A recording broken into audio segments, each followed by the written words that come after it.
Okay, and I think we're live now. Let me just um let me just refresh my YouTube channel and okay, I'm gonna refresh the YouTube channel and I'm gonna put the Hangout link out there. Cool. I'll share it when you do that, so that my own viewers can see it. Which goes, I might as well do. Okay. I might as well do it from your channel actually. And then Renan McInnes again. Let's have a look. Oh, I see us. Yeah, there we are. And, I'll give you a like. Us a like. and there we go. I put the Hangout link on Twitter. Okay, I'll put it. I've done that as well. I'll put it on Facebook too. Right. Just so people hope everyone's watching, guys. Hello, guys and gals. Oh, you're right, mate. Yeah, I'm fine. Okay. Is anybody on chat? Let's have a look. Not yet. Oh, I guess roll up, guys. Roll up, roll up. I guess we'll just start okay, like I would address both these at the same time because like one, follows the other, like you can't really have one without the other. Like I'll just give the full context. I saw this one first though. Pride in the country you were born in makes no sense. Why take pride in something you have no control over? You cannot take pride in the country while simultaneously refusing to hold yourself accountable for its flaws. Nationalism is cringe, and I mean. I don't think that Hunter actually understands that there are different types of nationalism. Not only that, but there's like nationalism. Okay, like there's nationalism, there's chauvinism, and then there's isolationism. So not only do you have like the differences between nationalism, socialism, not socialism, but nationalism, chauvinism, and then isolationism, but you also have different branches of nationalism. Like you have like liberal nationalism, you have like social nationalism, and then you have like conservative nationalism. There are these different branches of like nationalism, so it's kind of like, which branch of nationalism are you even talking about?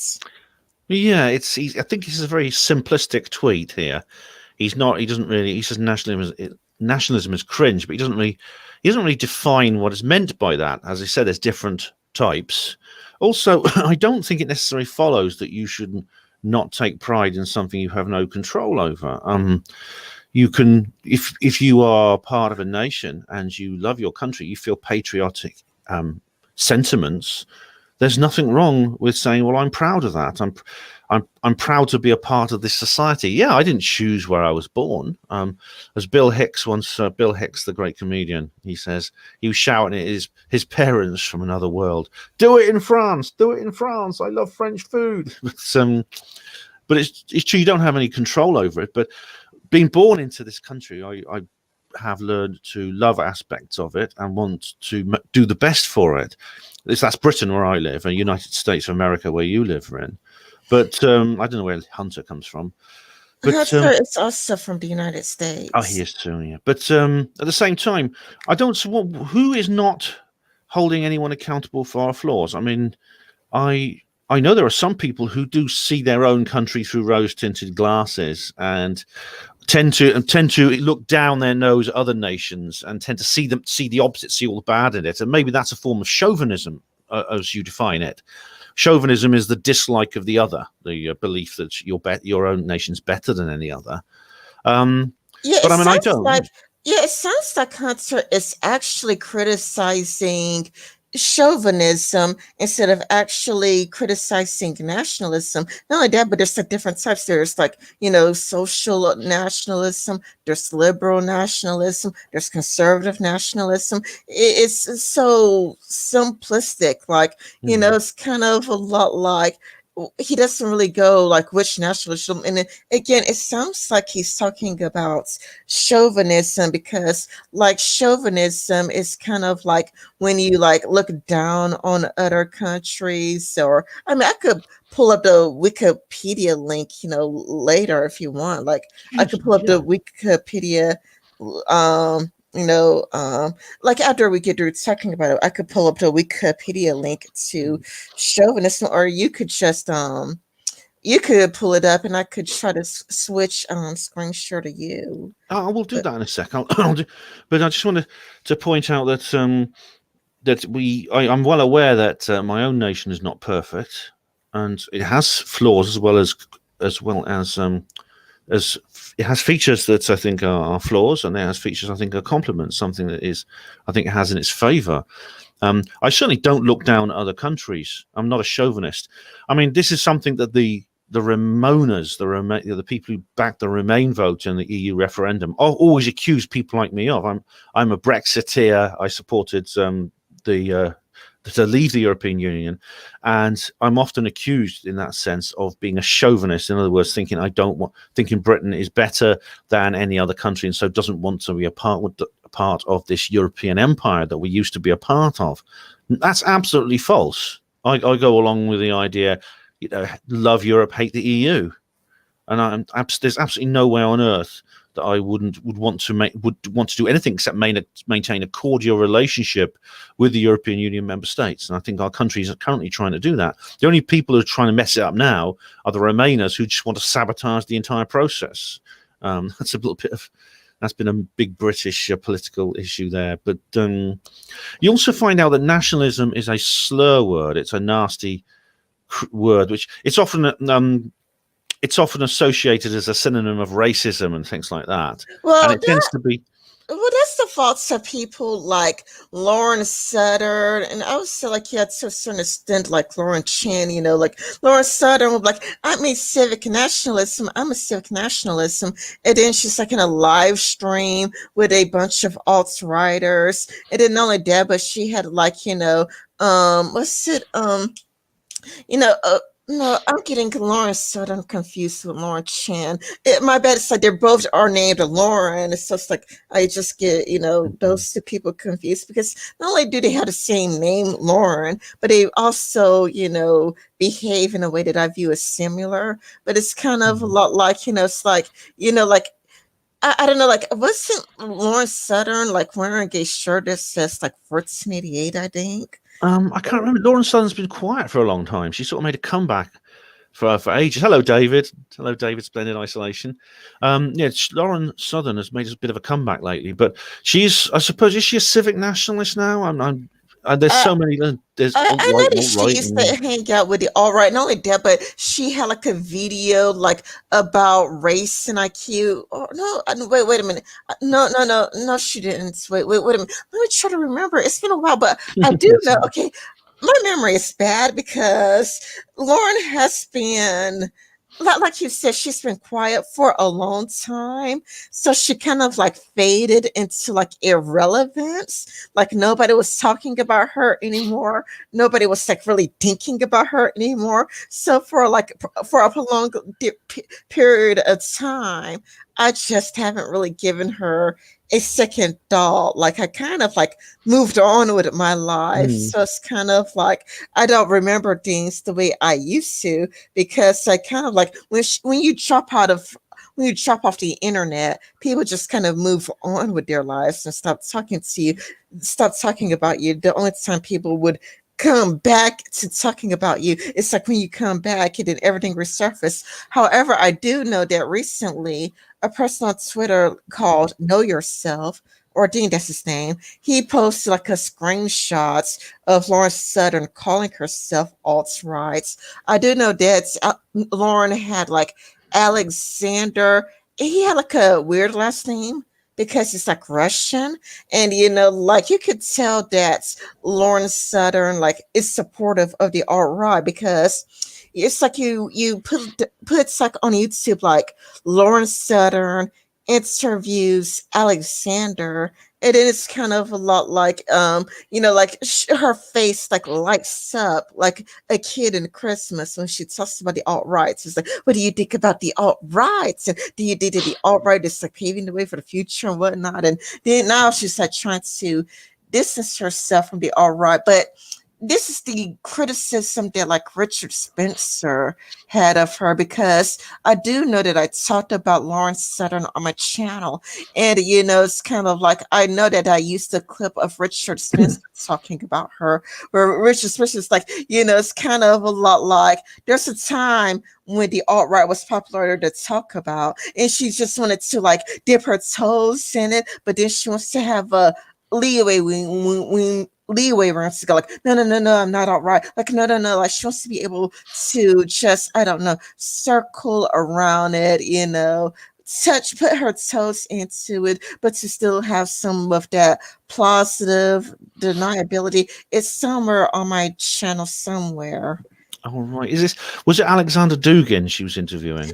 Yes, yes, Alexander Hmm. Dugin, like he's like a national Bolsheviks, I think. Not really. No, he's developed what he calls the fourth political theory, Oh which is yeah. opposed to fascism, socialism, and what's the other one? Liberalism or something like that. And Oh yeah. he's been very influential in Russia actually since the end of the Soviet Union. I mean, he's apparently good friends with Putin. And he's interesting actually. He does lots of videos of his own. He speaks good English, and I do find him an interesting chap. But he's certainly not alt right, I wouldn't say. But No, no, no, no, no. terminology is. I wasn't calling him alt All right. right. I was saying that like when Lauren Southern interviewed him, she brought up the alt rights. I think he actually denounced the alt right, if I recall correctly. Like in the interview, I think he denounced the alt rights. But Lauren Southern, she brought up the alt rights, and her eyes were like glittering and showed like a kid in Christmas. She spoke about the alt rights in a way that was like very positive, I thought. Yeah, David says Lauren came out as a centrist, a fence sitter. Well, the thing about Lauren Southern is I think it was. I better. Yeah, I think it was. She was friends with these people in Britain. There was this Welsh guy with a Welsh name, and they were part of Tommy Robinson's community, and they were working with Tommy Robinson, but at the same time they were very close to this guy who is a part of one of these so-called anti-fascist groups called Hope Not Hate, and it turns out that what's his name? I can't remember his name now, but he's a gay bloke and he's in a relationship with this man in Hope Not Hate, and there was I don't know exactly what happened, but there was some kind of scandal involved. They agreed to spy, they agreed to become double agents or something like that. I don't have the information to hand right now, but Lauren Southern apparently was involved in that. And So And I would agree with David that, like Lauren Southern, she really did start it off as a centrist, and therefore, like many of her audience was centrist, and many people loved her. Like Tyler Preston, he was interviewed by Rebel Media, and he got interviewed by Lauren Southern, I think, But it's kind of like as her channel, like over time, she seemed to move further and further and further to the right. For example, I think I remember her like having a an a show or an episode about like the Great Replacements. I think, I don't know.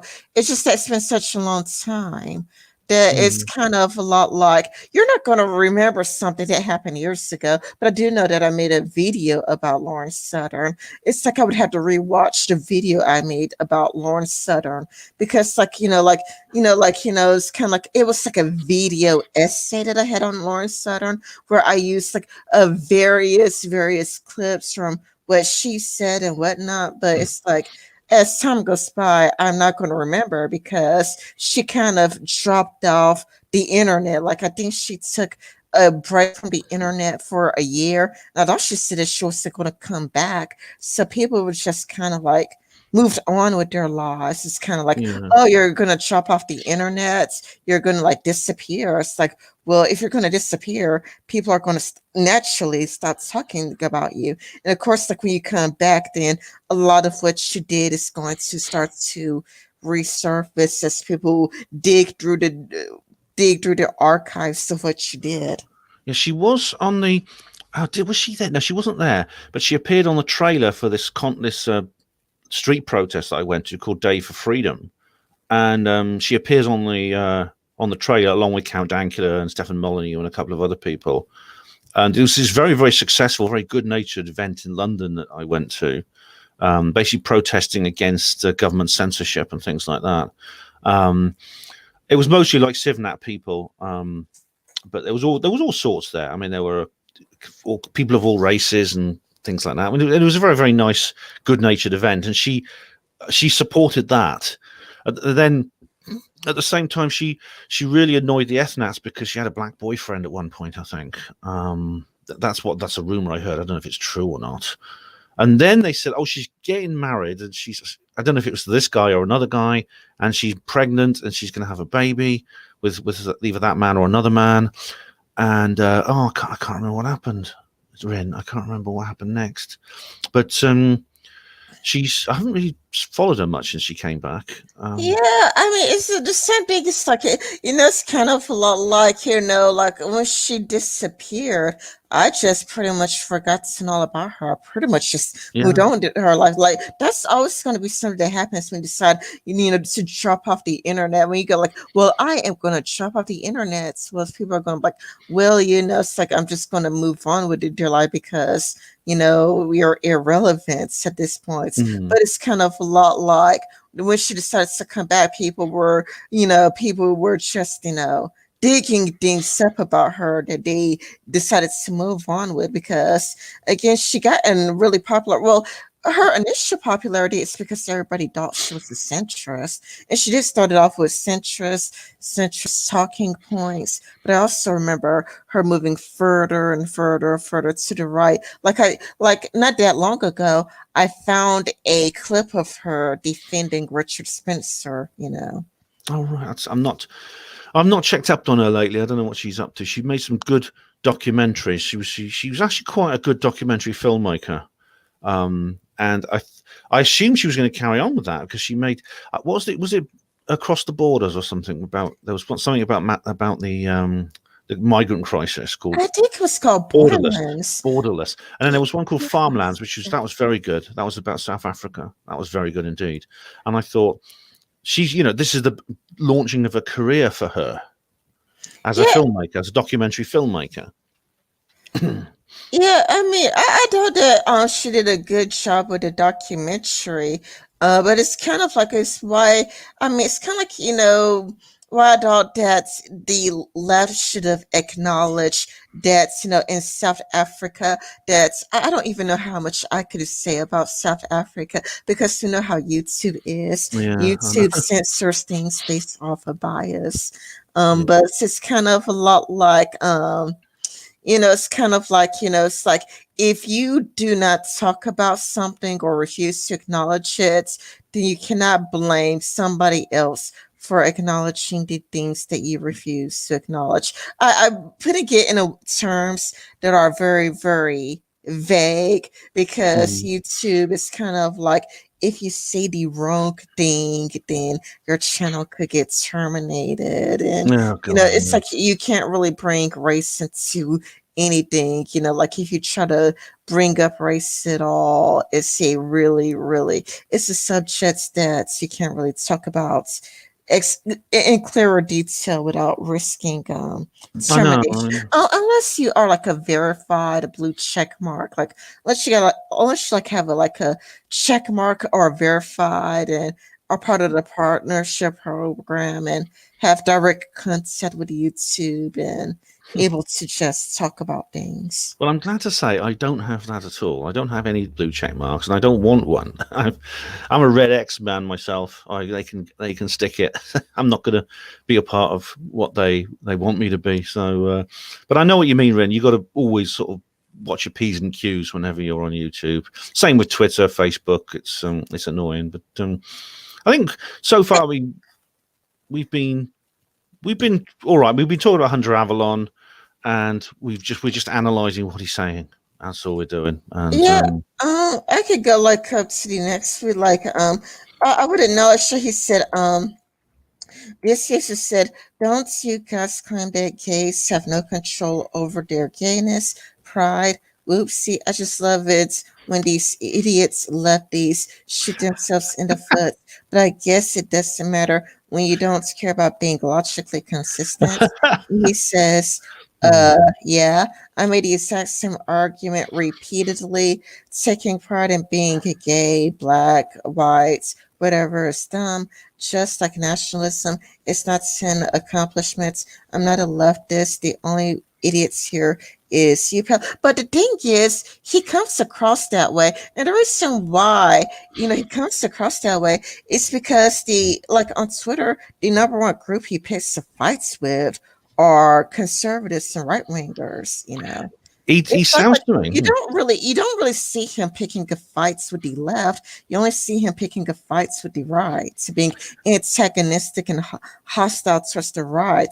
He doesn't really like if you are a quote unquote centrist in quotation marks, but you strictly attack one group and you leave like the other group alone entirely or for the most part, then of course you're going to come across as a leftist because you're not criticizing both the left and the right. I'm not saying 50-50. I'm not saying 50-50, but it's like it's not even 60-40 or 70-30. It's like he's like strictly attacking the rights and have like nothing to say about the left, even though like there are like cringy communists calling everything CIA propaganda, but he's like, who would rather like focus on the right and, look at the right with a magnifying glass. But then there could be a communist talking about, oh, that's CIA propaganda. That's CIA propaganda. And he was just like ignore any of the cringy shit coming from the left. I'm not really very familiar with Hunter Avallone. I mean, I can see he likes an argument, and I mean, there are certain people who will pick an argument with the right, the left, and the centre, whoever is actually available to pick arguments with, for the sake of it. But the idea of taking pride in, he says it's cringe to take pride in all these other things as well that are not accomplishments. They're just what you are. He's probably going to get a lot of left-wing criticism for that, because in a sense, he's making a valid point in a sense. I mean, I personally think it is okay to take pride in what you are with not being an accomplishment. If someone wants to be proud of being gay, white, or black, that's fine with me. It's obviously what they are. I mean, I'm proud of what I am, and in all different intersections. However, it's obviously some of the left are going to attack him for this because essentially they quite like having double standards. They quite like taking identical ethical equations and pretending that one is very different to the other. The left do that a lot. I mean, it's, for example, the people who say YouTube can censor if they want because they're a private company. They can do whatever they like. And then when Asher's Bakery come out, and this is a bakery in Northern Ireland, and they say they don't want to cook a cake, they don't want to bake a cake for a gay wedding, it's, oh my God, they're evil, they're homophobic. Get the law and prosecute them, shut them down. So that's an example of what I'm talking about. And then the left hate it when you point these things out. Well, I mean, like I follow the left on Twitter, and I could repeat some of what you said, but like one at a time, and I could try to explain where the left is coming from. I think you were talking about like white pride and black pride and gay pride. Okay, I will try to explain things from the left wing position, and that is like their issue with white pride is that white pride tends to be, like white nationalism. It's about, seemingly about like wanting a white ethno state and, like kicking people out of, the country or, relocating people to a country that they've never been to.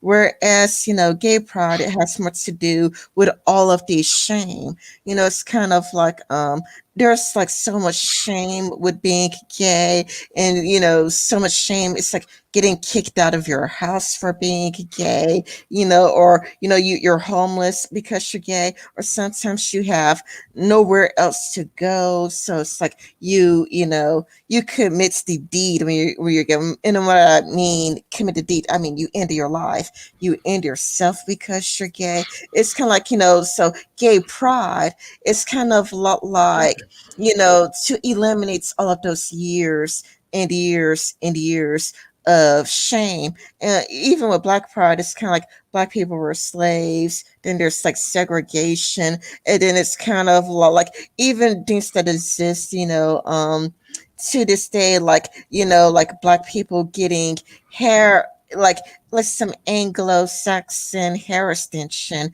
It's kind of like the natural, there's like natural black hair, but then like Black women, getting hair extensions that make the what to have like this like Anglo-Saxon hair or whatnot. It's Hmm. kind of a lot like, it's like there has been so much shame, shame of being Black. It's like Black pride has much to do with all of the years and years and years of shame, and or like there are Black people that bleach their skin, like there are Black people that just bleach their skin because they want to be white. So it's kind of Black pride. It's kind of like have to do with the years and years and years of shame and feeling worthless and having really low self-esteem. But their issue with white pride is that, it's kind of like white, people like Beta Alaska and Richard Spencer talking about wanting to go by ethno states and wanting a what that ends up with millions of people disappearing and whatnot. So it's kind of a lot like when they speak against white pride, it's the homicidal maniac parts of the white pride. But when it comes to Black pride, it's like the years and years of low self-esteem, feeling bad about yourself, feeling worthless, feeling like you have no value. And the pride is closer to like a self-esteem boost. Like, I have worth, I have value, my life does have meaning. Yeah, I see what you mean. I know that's the attitude that they have. I mean, what's odd is that when you get to the extremes of all these of both white and Black pride, you find something very similar. This is, I think, why the Nation of Islam and people like Muhammad Ali and what's his name, Louis Farrakhan, got on so well with people like George Lincoln Rockwell and the Ku Klux Klan. They actually came up with a joint constitution for a future America by splitting it into two ethno states.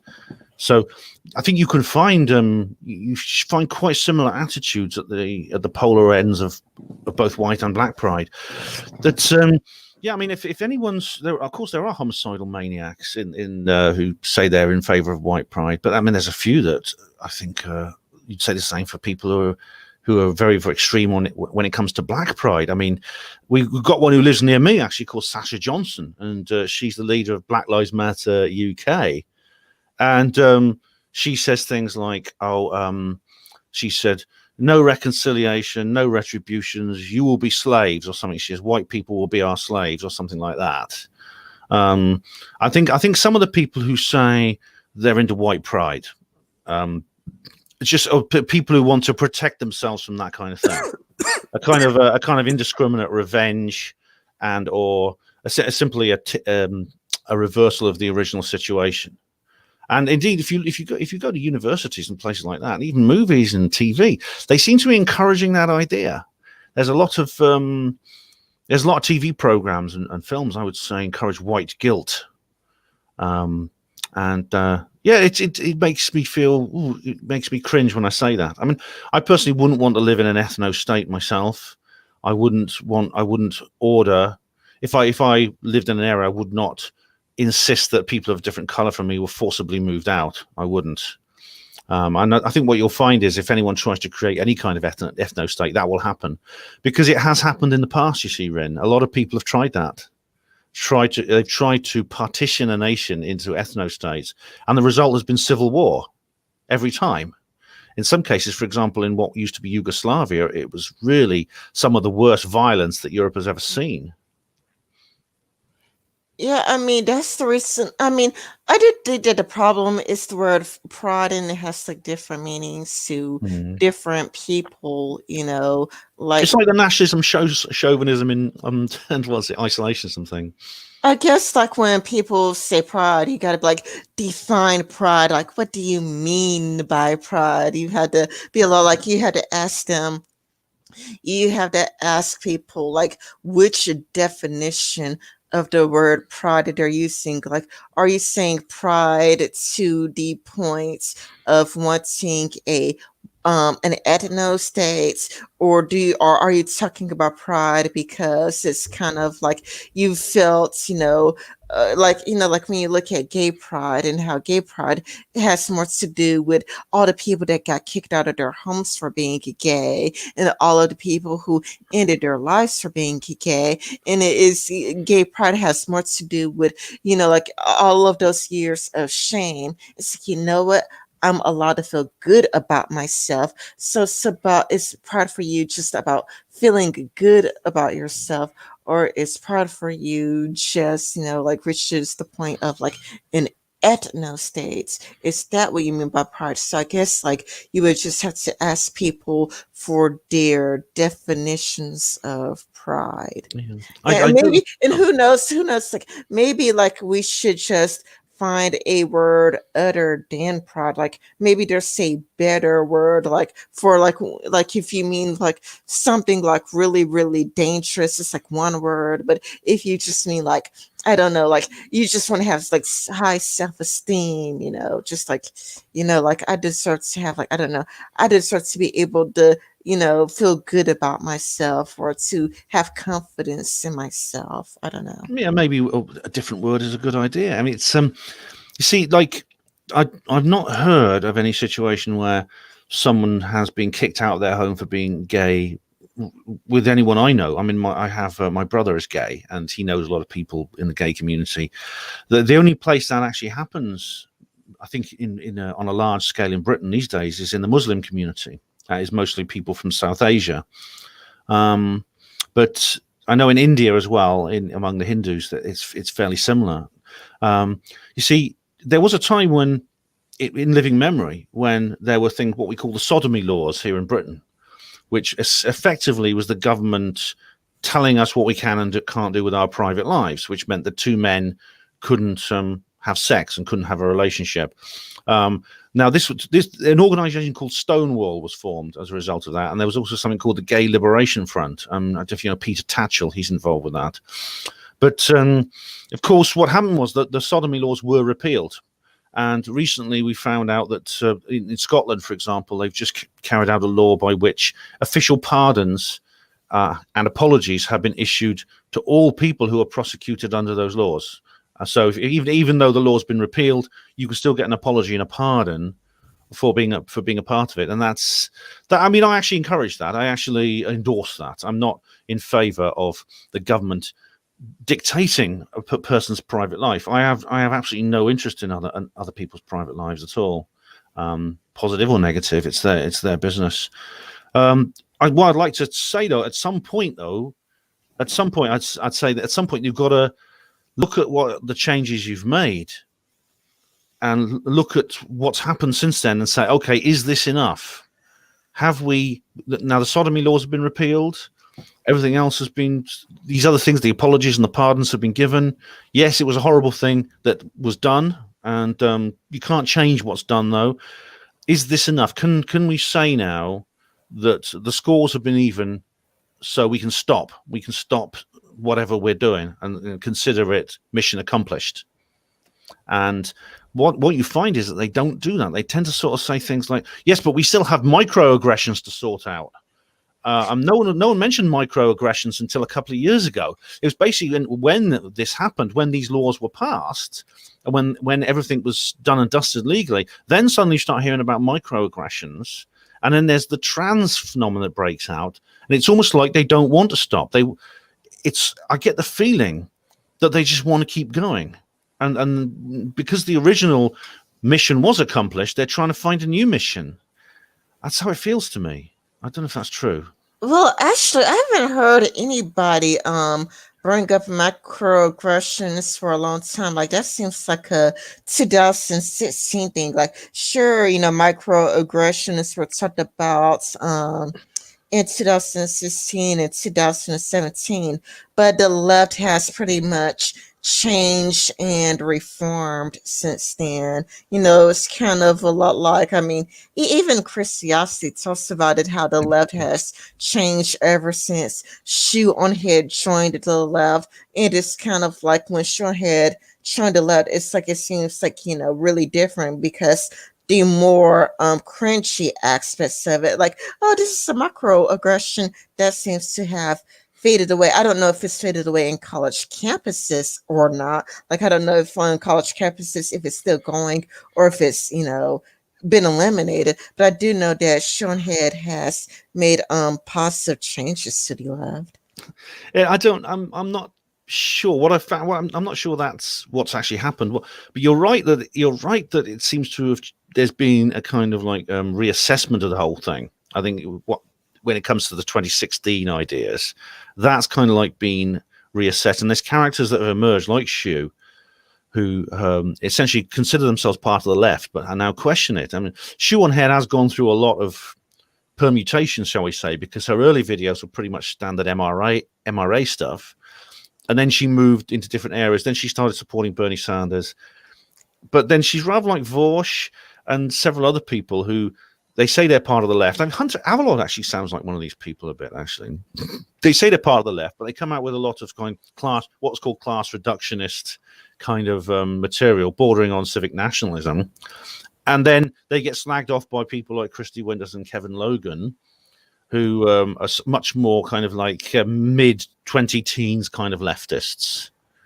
So there's a kind of division within the left now. Actually, like when I was watching Hunter Avallone with Sam Poole seemed like to be like further to the left than Hunter Avallone. But Never saw it. I saw you tweeted about it, but I never saw the actual debate because that would have been quite interesting. I think that it was interesting because you can tell that Hunter Avallone is so ignorant. Like, I just watched. It's kind of like like Temple, like the adults in the room, and it's like Hunter Avallone like a naive, ignorant, like teenager. You could tell that like Temple like knew more of what he was talking about as opposed to Hunter Avallone. Like, it's kind of a lot like, it's like, I don't know, like Temple was like holding Hunter Avallone's hand the whole entire time. I don't mean that literally, like literally he never touched the guy, but it's kind of a lot like you used to see at Hunter like looking naive, ignorant, just stuck asking Temple lots of questions, and Temple is just like being there, like being the daddy, and it's like, don't worry, I'm here for your son. I'm here to answer. Papa is here to answer all of her questions. Sounds good. I'll have to watch that now. I'll have to watch it. Hello, Professor Platypus. How are you? Yeah, it's but it's interesting when these people say certain things that seem they almost like they make tweets and things like that, and they want people to give indignant replies, like what he said about Jesus. What you've got here, what he says about Jesus. Yeah, it's kind of like it's just really funny. It's like so cringy and it's like so pathetic, It's like Jesus was conceived out of wedlock, and it's like with God. If I recall correctly, he had a more like quote tweets. Like he had a bunch of, look at all of the quote tweets. Look at all of the quote tweets. Look at all of the people making fun of him. He is so cringe. Okay, it's like, okay, Jesus was conceived out of wedlock with God. Yeah. How is God Almighty supposed to get married to Mary? How's that supposed to be possible? Like, how is God supposed to, like, is God supposed to come down from heaven, and which human's gonna marry like Mary and God? It's like he was conceived, yeah, with God. He has two dads, and it's like that is really disingenuous, because anybody who goes to church all of their life would say that there is your earthly father, And then there is your heavenly father, like your earthly father, like the person, it's like, well, biology, mom, dad, and whatnot. But then it's kind of like there is your heavenly father or your spiritual father. Like even in the Catholic Church, you would call, I guess you call the priest father, Mm. like yeah, if you go to Catholic church, you call the priest father, you call a nun sister, but that doesn't mean, like you have, like, I don't know, like I don't know how many nuns there are, but okay, for the sake of example, it's not like you have like 5 million sisters, but you mean like a sister in Christ. I mean, that is just pathetic. Like Jesus has two dads. He had long hair, and he wore dresses. Like, no, he didn't. He wore robes. There is a difference, and I'm like, I left him in like a cheeky response. So it's like, so Hunter, you never worn a bad robe before? It's like, you can't tell the difference between a robe and a dress. That's like saying that you can't tell the difference between an airplane and a helicopter. It's kind of a lot like, it's like you really don't know the difference between a robe and a dress. I mean, it's kind of pathetic because it's the reason why, like, there are so many people. I mean, I've even seen like a Satanist making fun of him because it's just so cringy, and commanded people to care for the underprivileged. I'll give him that. I'll give him that. That's the only one I'll grant him. That's true. Yeah. Um, why do conservatives like this guy? But it's kind of like, okay, you could flip the switch. You could go like, if Jesus, is so liberal, then why do so many, like, how come it's popular for Brett to make fun of him? I mean, I think that there's like Mm. one exception.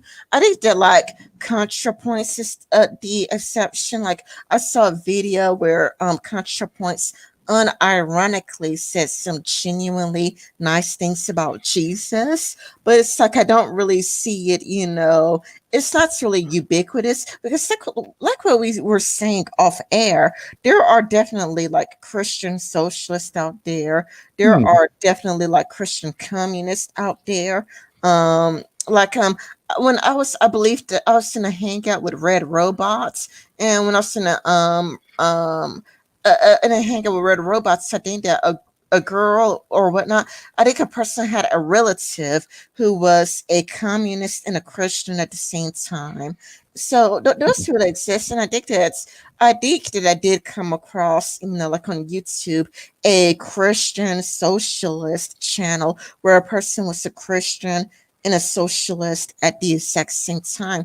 So those people do exist, but it's kind of like okay, like why does Vadim Newquist, make fun of Jesus and Christianity? Why does the Amazing Atheist and Jacqueline Glenn? And I mean, how come it's like more popular? Like if Jesus is such a leftist, then how come so many people on the left enjoy making fun of him? Like if if like if Jesus was such a leftist, whatnot, and the Bible is full of like the scripture, how come the left sees it a source of bigotry and hate? I mean, you would think that if the Bible was so leftist, that there would be like it would be like ubiquitous. Like you would think that most leftists would be Christians, and then Yeah. like, you see like the rising atheist community to be right wingers. Like you would think that the Amazing Atheist, Jacqueline Glenn, Mr. Repson, Dark Matter 25, you would think, or the Brits, you would think that they would all be right wingers because it's kind of a lot like, look, Jesus is such a leftist. Or Hunter could admit that he's being like very disingenuous. And like even like a Satanist, I saw a Satanist, you know, It's odd though, isn't it? Really, it is an odd question actually. That mhm, the left tends to be atheist and the right tends to be more. Well, not all of them are Christian, but as for Vadim, I mean Vadim Newquist, he's I must say first of all he's very funny for a raving commie. He's really funny. He's really amusing and a great comedian. But it's a weird thing. I mean, the title's such a sister father in the church. I mean, I'm a lapsed Catholic as well. I mean, I kind of so I'm sort of familiar with this sort of world. I suppose they're just titles, but in the Nicene Creed it says, "Our Father who art in heaven." That's how it begins, doesn't it? God the Father. It's the Trinity: God the Father, God the Son, God the Holy Spirit. But just going through this, I mean, you could actually turn Hunter's. You could turn what Hunter has said here on its head and say, why do liberals not like this guy? Yeah, Because well, yeah, I mean, it's kind of like if if you could see like why do conservatives like this guy? Then it's like, okay, why does like the Amazing Gay Deist, Jacqueline Glenn, Mr. Repsian, Dark Matter 2525, Vadim Newquist, how come they all hate the guy and dismiss the Bible as homophobic? And not that, but Vadim Newquist is not a communist. Vadim Newquist is a SOCDEM, a social democrat. oh right. Apologies, Vadim, if I called you a commie. All right, but there are exceptions. For example, there's a very infamous one called Hewlett Johnson. I don't know if you've heard of him, but he was actually the Dean of Canterbury, which is like a very, very senior bishop or cardinal sort of ranked priest in the Church of England, and he was nicknamed the Red Dean of Canterbury because he was a fellow traveller. He was a fellow traveller of Marxism, even though, of course, he was a Marxism, essentially atheism, but he still was a kind of fellow traveller of it all, and he was very keen on socialism. He spent a lot of time in the Soviet Union, and he was called the Red Dean of Canterbury. So there are other exceptions as well. I mean, there are people who somehow have found some kind of synthesis out of Christianity and socialism, which I think is based on this. You're right. There should be more people. You'd think more people would actually do that. Yeah, because it's true. Jesus did preach a lot of socialistic ideas. He even said, for example, he was there was a scene where he had the coin. He held up the coin, which was a Roman coin, and he says, "Give unto Caesar what is due to Caesar," or something, which has been interpreted as a justification for taxation, which of course the leftists would love. And I mean, it's kind of like I have seen somebody like make like a genuine arguments on Jesus being a socialist. Like I've seen what's the channel, School of Life? I think School of Life made a video about Jesus, like made arguments about Jesus and socialism and Jesus condemning capitalism. I think I've seen that before.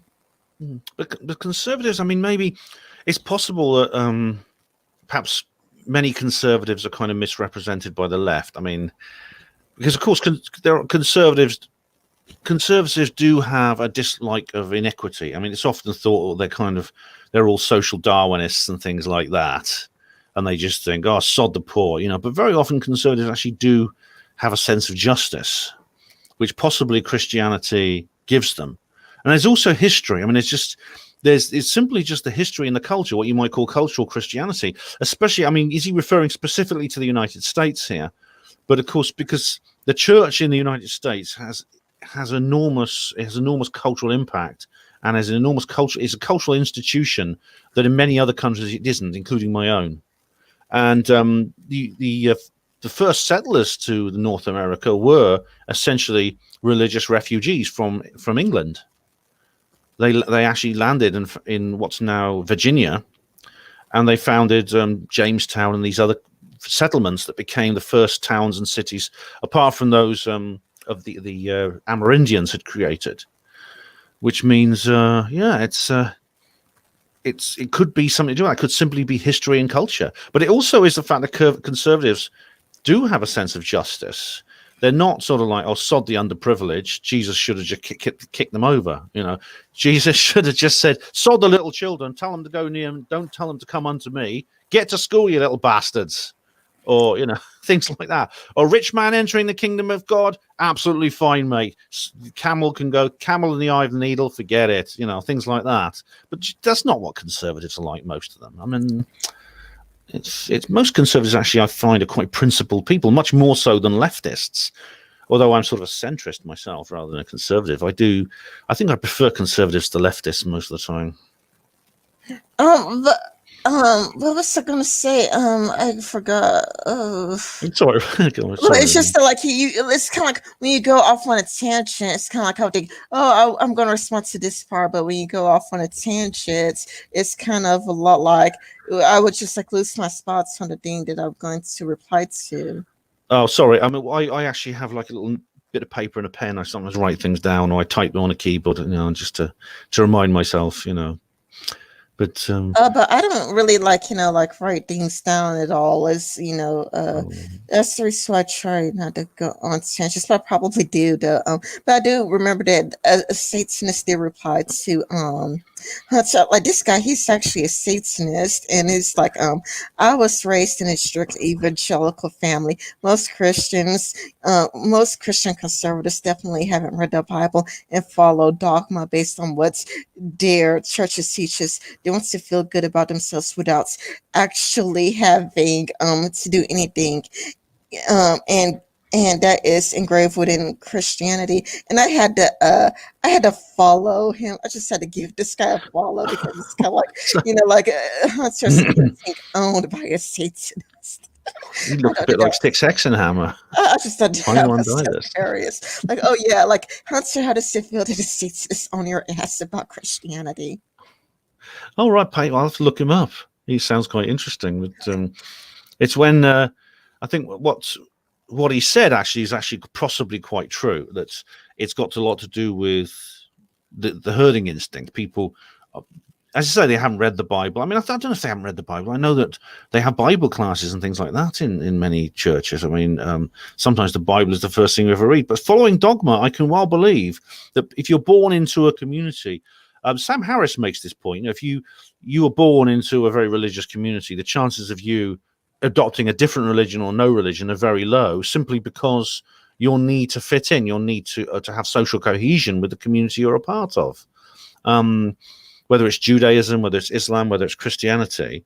So that's a good point he's making here. But I don't think he's being completely fair. I mean, not read the Bible.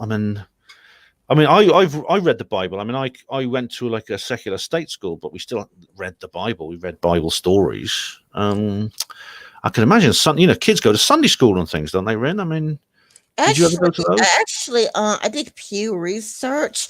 I'm not sure what I did. It was either Pew Research or Gallup that said that most Christians never read the Bible. Not only that, but there was actually, like a poll or a survey or what have you that says that atheists tend to know the Bible better than most Christians do.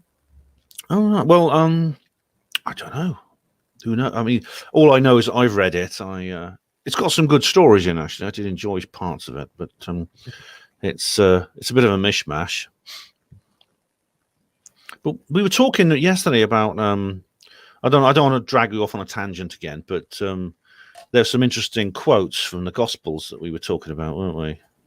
Oh yeah, we were talking about But mammon, but mammon meant riches. Like mammon had to do with material wealth. that's it, yeah, because it's if you get one of the more up to date types of translations, then this is all put in for you. But no, I don't want to drag you off on a tangent if you want to carry on reading the thread.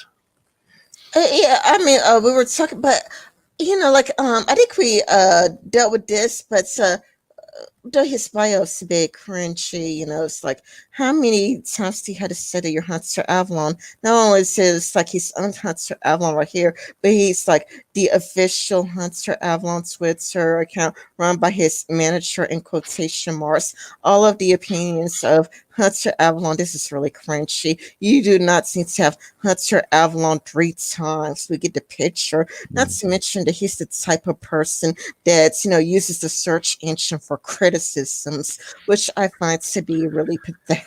Yeah. What he says here, the guy you love to hate. Now that is something a drama queen will say. Yeah, This he is a they drama queen. yeah. They people who onto various threads and that, and they'll just post something which is the opposite opinion of everyone else's, whether it's left, right, or center. They'll just post the opposite opinion just to get a rise out of people, just to get angry responses. There's a very familiar that. type. He does that. Mm. does that. He definitely does that. He just makes tweets just to get a rise out of people. It's the reason why I keep calling this guy a disingenuous grifter. I mean, like you could. I mean, it's kind of like if you want to follow a person who's to the left, you could follow better than him. Like you could follow like social equalizer, at least social equalizers far more entertaining. Or I mean, like there are some people who are to the left that I find interesting to follow. Like Hmm. I did. There's like a person that I follow called like Know Yourself, and he's like to the left. Like there are people who are to the left that are like interesting to follow. But Hunter's like a cringy grifter, and it's like thank you like for reminding me of that, because it's kind of like people may be thinking that I'm going after Hunter because he's on the left, when really there are people on the left that are more worth watching. Like if you want to watch left wing content, you're better off like watching ContraPoints, Unlearning Economics, Angie Speaks. There are people who are in the left that are worth a follow. Like, there's Social Equalizer. There is, like Christiosity. I think she's sort of following. Like there are people, who are I would think more worth it. There are people who I think are more genuine, like ContraPoints, Philosophy Cook, Unlearning Economics within Nuquist, or Christian's Cat. There are people out there I think like are more worth to follow. So I'm not like targeting Hunter because he's city loved. I'm targeting him because he's a disingenuous fake grifter who just makes tweets to get a rise out of people, and he Yeah, he says does. cringy dumb fuck shit like this. Yeah, actually, Professor Platypus, I should point out here, has just said here he's made a comment about what I was saying about the coin. Render unto Caesar that which is Caesar, and unto God what's God, when asked whether to pay the secular or religious tax. And he says, or rather, whether it's irreligious to submit to a secular government. He basically says, Caesar's on the coin, so you're just giving the coins back to Caesar by paying taxes. I don't know if that's does that negate the leftist position on taxes? I don't know. I'm not sure, but I agree, Rin, about there are some people I follow on the left. There's this guy who I disagree so much with him, and he's very much like a kind of I don't know if he's intersectional, but he's very much kind of like an SJW type person. But I do watch his videos because he's quite clever, he's quite witty, and what's his name? I can't remember his name now. He's some sort of gay trans guy. I don't know. Is it Philosochats or something like that? I can't remember. Philosophers.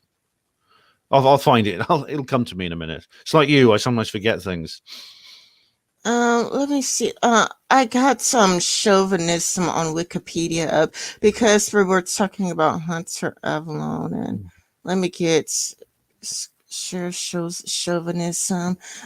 Chauvinism is the belief in the superiority or dominance of one's own group or people who are seen as strong and virtuous, while others are considered weak or unworthy. It can be described as a form of extreme patriotism and nationalism, a fervent faith in national excellence and glory. And it seems like, Hunter is actually complaining about chauvinism than nationalism, because, like I just read it for people up here, but there's so different types of nationalism. Oh, and it actually goes over it, like Wikipedia.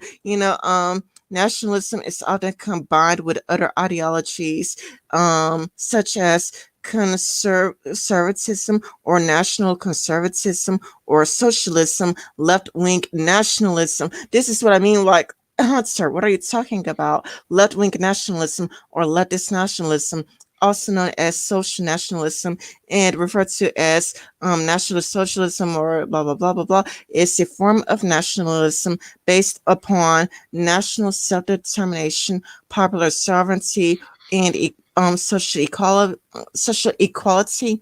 Left-wing nationalism can also include anti-imperialism and national liberation movements. Left-wing nationalism stands in contrast to right-wing politics, and right-wing nationalism often rejecting ethno-nationalism to the same end, although some forms of left-wing nationalism have in practice include um, a platform of racism favoring a homogeneous society, a rejection of minorities, and opposition to immigrants. Now, there's also like, what's it like, liberal nationalism? Um, let me just type Hmm. it out. There's a lot here, but I could say that I understand this because the left do actually support some kinds of nationalism, but they tend to have a particular idea about what the proper nationalism is to support. For example, there was a bit of a scandal because some left wing MPs in my country a few years ago said they supported the IRA. Which of course is a nationalist group. It's a violent nationalist campaigning group designed to unify Ireland under the Irish Republic. That's what they want. They want all of Ireland under the Irish Republic, basically do away with Northern Ireland. And they see this is where you could say that this is a different kind of nationalism from their point of view because they saw it as fighting back against imperialism. It was kind of an anti-imperialism nationalism, kind of like what you just described. You find that lots of anti-imperialist African movements were very much run by Marxists. I mean, South Africa, for example, when they fought back against the apartheid system, it was very much run by communists, and some of them were Christians like Mandela, but most of them were like Marxist communists of various kinds.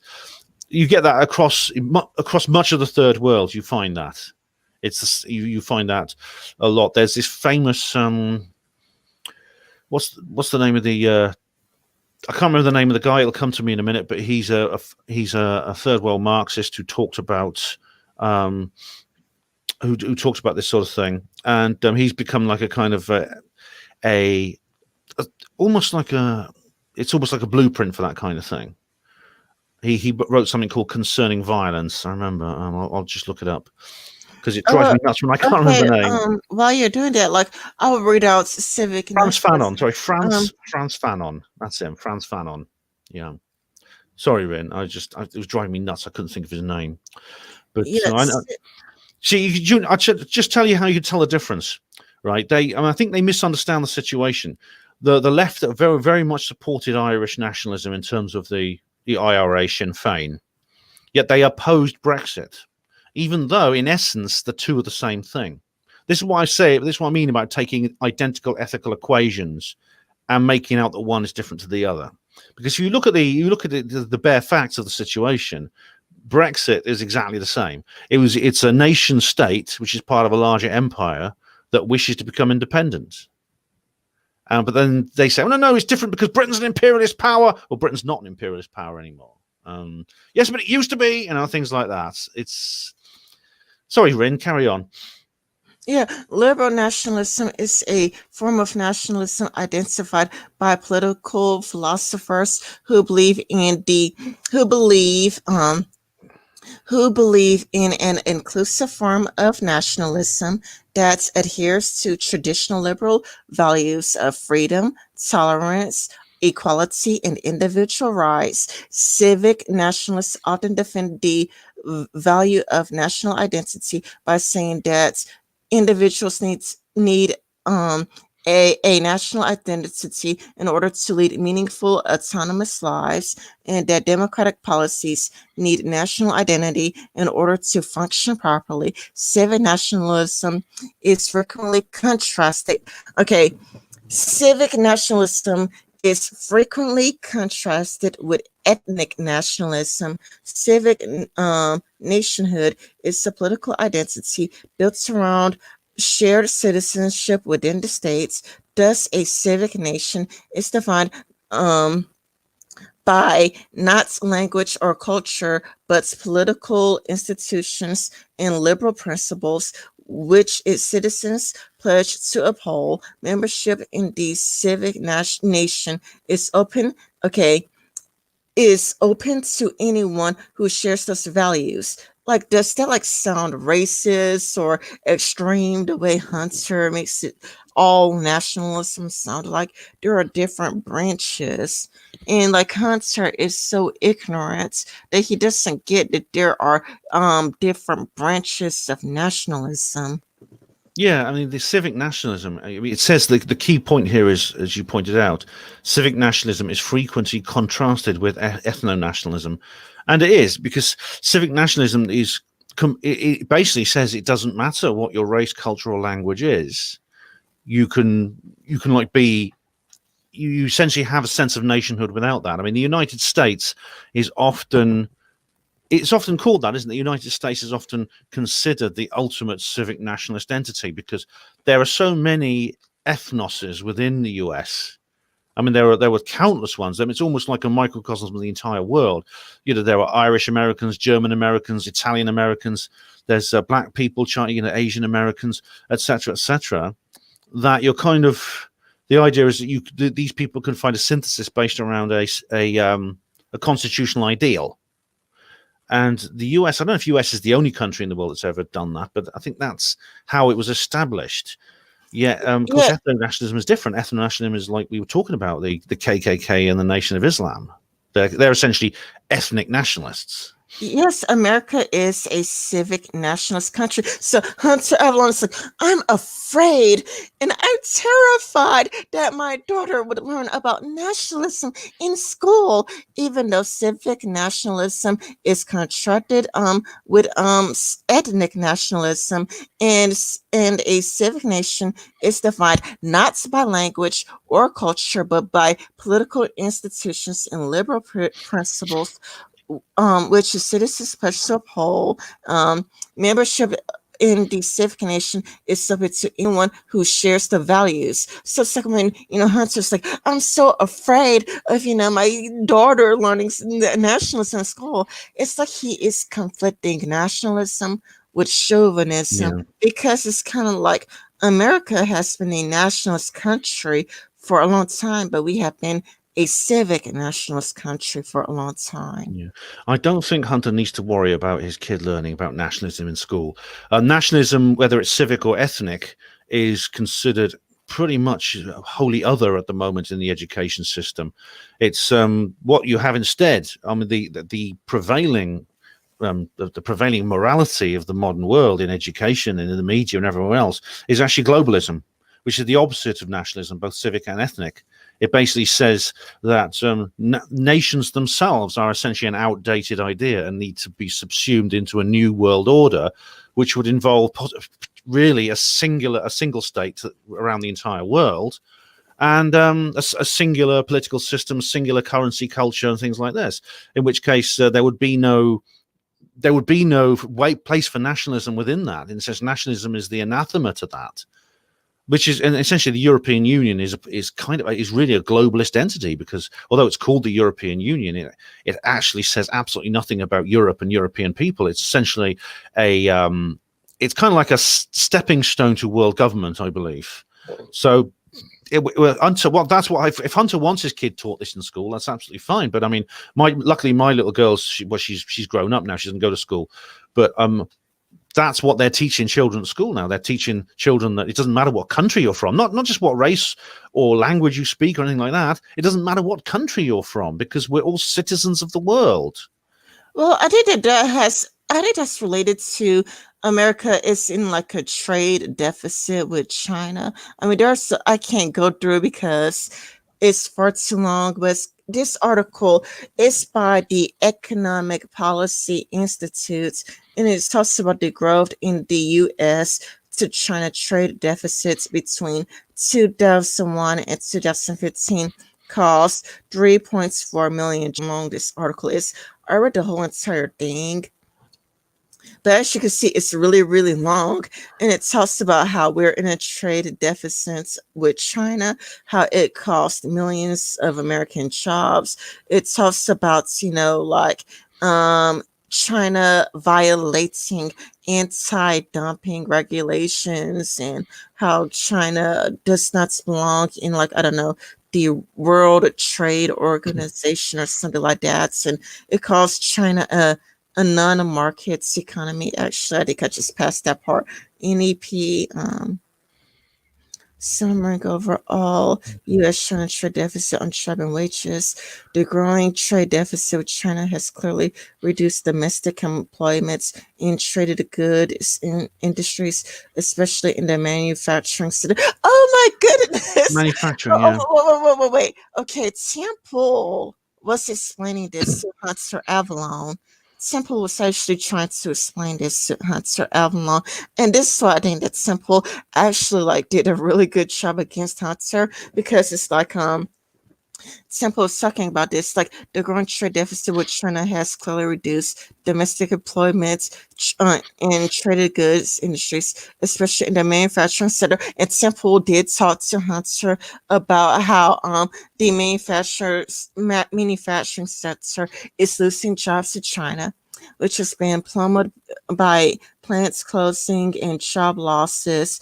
Workers from the manufacturing sector displaced by trade have had a particular difficulty securing comparable employments elsewhere in the economy, according to the most recent Bureau of Labor Statistics survey covering displaced workers, BLS. More than one third of manufacturing workers displaced from January 2013 to December 2015 were still not working, including 21.7% who were not in the labor force, i.e., no longer even looking for work. This this is exactly what people were warning about years ago. I mean, all through the 70s and 80s, people were warning about this because what happened? What was the genuine? I mean, it's a long time ago. I mean, I was just a little kid then. I don't remember it, but I know from studying history that what happened was this happened in my country and much of Europe as well as the United States. Was that heavy industry was being closed down? It was all targeted. This is why you have like what they call the Rust Belt. We have Rust Belts in Britain as well, across South Wales, across the north of England, and this has got a lot to do with the fact that heavy industry, the manufacturing, which actually mentions in this damn article, was being shifted to the Far East, not just China, but other places in that region of the world. And this resulted in a terrible job losses and several strikes, major strikes. I mean, the miners' strike. There were two big strikes among coal miners in Britain. One in the early 1970s, and another 10 years later in the early 1980s. And it had a lot to do with the fact that the coal industry was basically being shut down. It was being they called it modernization, but it was actually being literally destroyed, and that coal was therefore going to be imported. And now Britain imports coal from Russia. At the same time, we had some incredible situations. For example, this came later in 2002, but Gordon Brown was our Chancellor of the Exchequer. He went on to become Prime Minister, but he was like a Chancellor of the Exchequer. That's the man who's in charge of it's like the Secretary of the Treasury in the United States. He's in charge of the finances of the country. And he actually sold British gold reserves to China for a discount price. He sold China half Britain's gold reserves for less than what it was worth. And that is economic suicide. And now who has that kind of knowledge that you've just read out in this article? I've not read this article myself, but I the mean, summary it's a you've given. really, really, really like long. It's a long ass article. It's a really long motherfucker. But you gave But a good summary. You gave a good summary. And how could anyone who read that think, well, it's obvious that was going to happen. This is going to be the effect. The fact is, it's that basically these heavy industries are going to become completely entrenched in China and other parts of the Far East, and the US and Europe are going to be left with nothing. And of course, that's going to cost jobs. Of course, that's going to cause a trade deficit. They're going to tax him. There's going to be massive import and export duties and things like that. Why? Why is this happening? Why do they do it? You see, this is why I think it's some kind of conspiracy. It was done deliberately. Call me a conspiracy theorist, but guess that's what I am. I mean, I just think that Temple did a much better job then Hunter Avallone clearly had no idea what he's talking about. And so like I do actually have like citation to back up Temple's argument, mainly because I like read this like 2 or 3 weeks ago. So because I read this like 2 or 3 weeks ago, I actually know what Temple is talking about. Like when Temple told Hunter that tariffs are a good thing when it comes to China, and it's like, like, wait a minute, doesn't tariffs cost jobs? No, it's like, no, no, no, no, no. And Temple tried to dumb it down for Hunter because there are things that Hunter doesn't get. But I would read this thing. It's kind of short. This section is rather short in comparison to the whole thing. So I'll go ahead and read the whole entire section.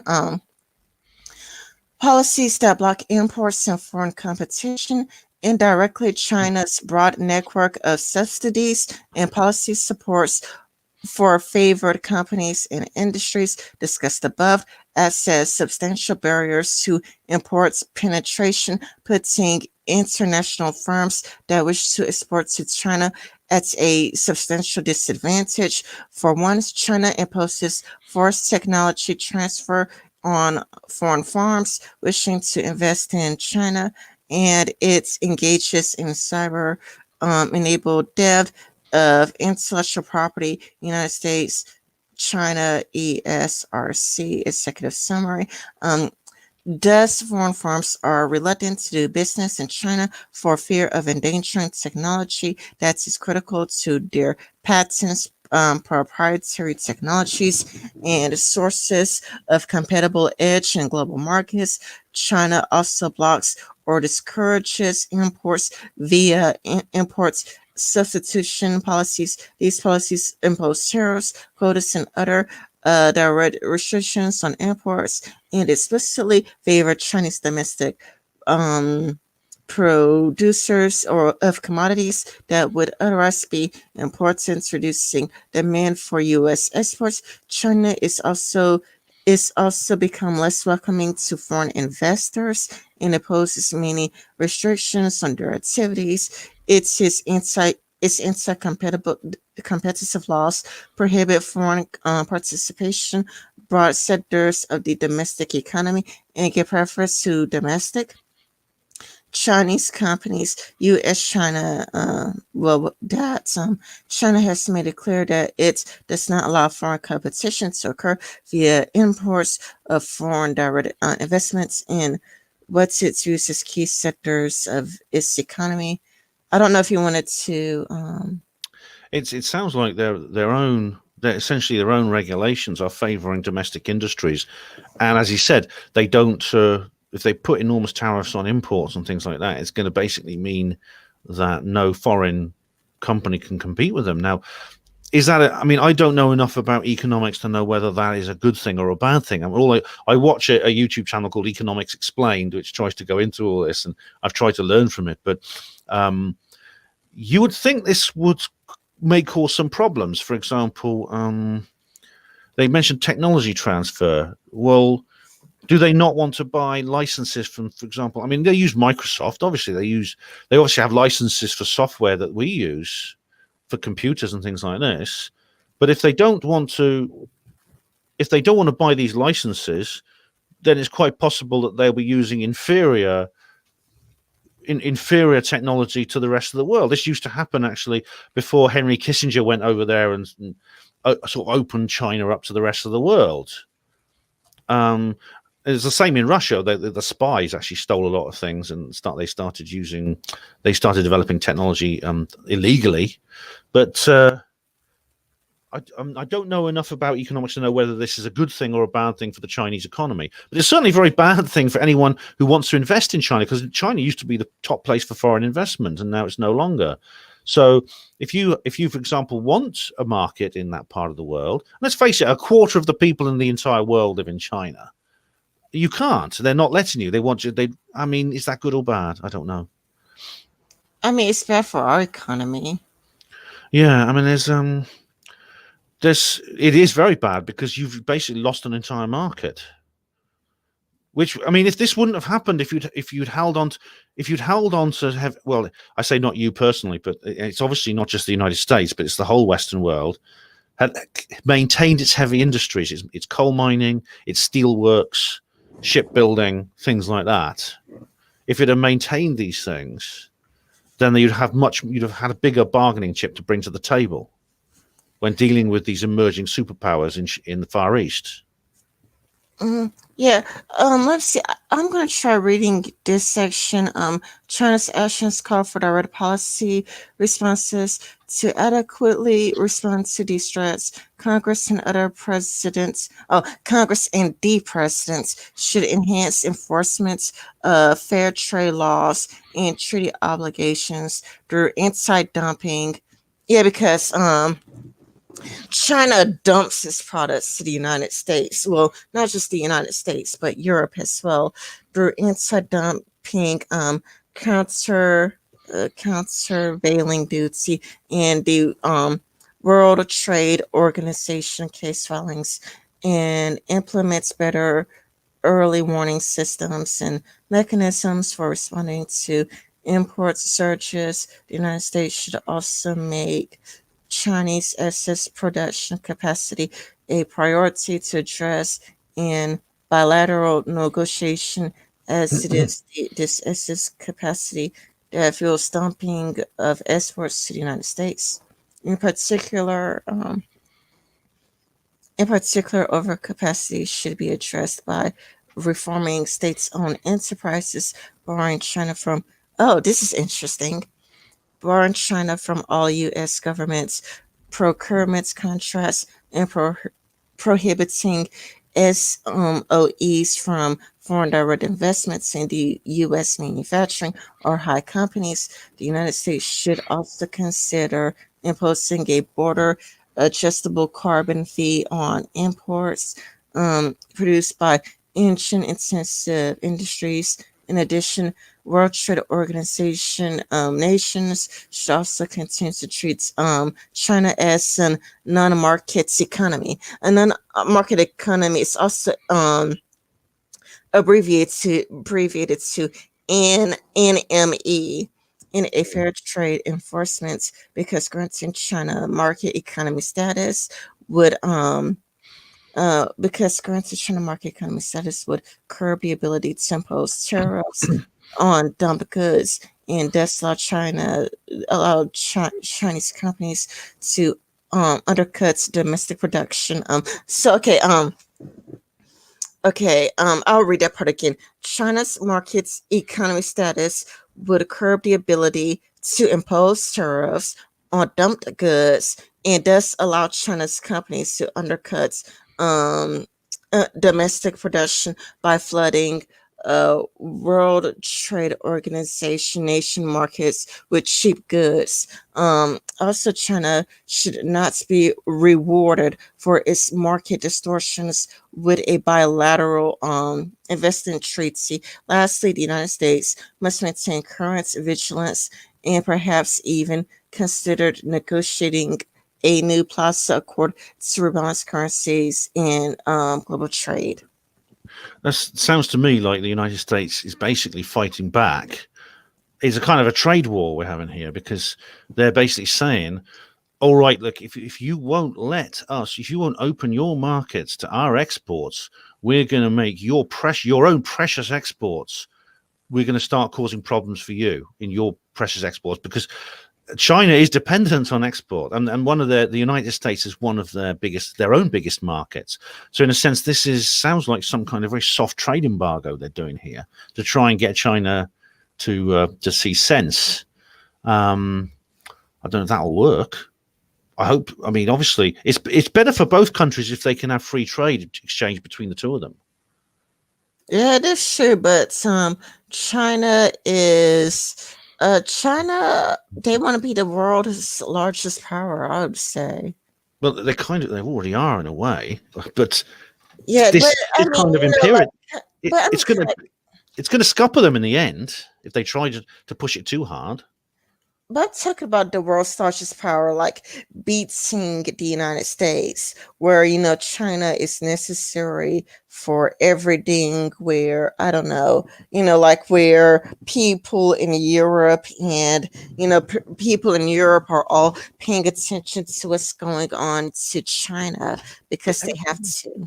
But everything, like, they don't even bother to label the goods anymore. But they used to. I remember they used to say "Made in China," "Made in China," "Made in China." Everything for the last 30 years has had that label on it, and they've got these huge container ships now which travel.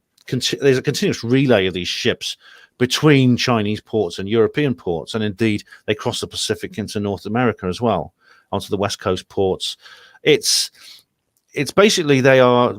It's almost like they're feeding the entire globe with certain products, and their economy is dependent on that. I mean, they need to do that, and countries. They need countries to play along with that, to import these cheap goods because they are cheaper. I mean, this is the thing, they can produce things at a fraction of the cost. I think that's why this is how I think whoever it was who decided to shift this industry in this strategic way around the globe managed to sell it to a lot of people. They said, well, look, it's going to cut prices if you do this. If you agree to this, if you do to destroy your own nation's industry and shift it, we can just import it much cheaper and it's going to be better. I think that's how they did it when they first came up with that idea. But it's really not. It's at the end of the day, everyone's going to suffer at the end of the day, though, because of this sort of thing. Oh yeah, because I have a friend on Twitter. He is a tax collector, and he sends me like an an article about like how what's Walmart and what China is doing is severely hurting the economy and costing American jobs. I could pull it up for you if you want. Oh yeah, of course. Okay, Yes, it'd be interesting to see it. let's see. Let's stop right here and let me go to pull it up and just get back to screen share. And let me screen share because it talks about how like what Walmart and what China is doing is costing. I don't know if you want me to read the whole thing. It's pretty short. Yeah, I'm interested to hear what this person says. And they're like they're in the tax office, are they? Well, I mean, my friend who's a tax collector sent me the article. Cool. And it's the Walmart you don't know. I don't think it's that long of a read. But it's like Walmart priced. It's talking about pickles.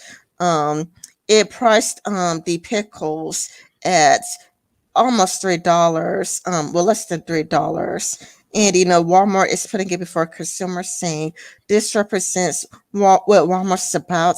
You could buy a gallon of pickles for less than $3, and it's the nation's number one brand. It but Vlastik, they were trying to convince customers that they should pay premium for its brands, and Walmart is practically giving it away. Yeah, it's exactly the same here. Where if you buy supermarket brands, they cost so much less than the others because the supermarkets basically now producing their own brands of almost everything, and they are charging less for them. And it talks about the real story of Walmart's and its everyday low prices. It's a story of the pressures it does to other companies. Walmart is not just the world's largest retailer; it's the world's largest company, bigger than blah blah blah blah blah. Number two, than Home Depot in a year. It's yeah. In its category of merchandise, Walmart. Oh yeah, Walmart has no real rivals because it is almost a monopoly, sort of. But I mean, the competition it has is competition online, like Amazon and eBay. Yeah, that's especially now with the COVID-19. I mean, the online purchasers now are making so much out of this. Yeah, Walmart wields its power for just one purpose: to bring the lowest possible prices to its customers. And at Walmart, that goal is never reached. The retailer has a clear policy for suppliers on basic products that don't change. The price that Walmart will pay and will charge shoppers must drop every year. But what's almost no one outside of Walmart's and its suppliers knows is the high cost of those low prices. Walmart has the power to killing uh squeeze profit killing concessions from vendors to survive in the face of its price demands. Makers of everything from bras, bicycles to blue jeans have had to lay off employees and close U.S. plants in favor of outsourcing products from overseas. Well, that's exactly kind of what we were talking about, wasn't it? That they're just basically they're importing stuff. Yeah, and it's kind of like what Tim Pool was getting at with Hunter Avallone. It's like, it's like Walmart. I mean, it's kind of like you could argue that everybody should get paid $15 per hour, but it's kind of like the problem is that China is practically giving things away, and when Chinese pretty much give things away, they pretty much puts Americans out of business. And this article actually goes into it. I mean, you even read it just there. That the cost of the prices. Walmart has the power to squeeze profit killing concessions from vendors to survive in the face of its price and demand.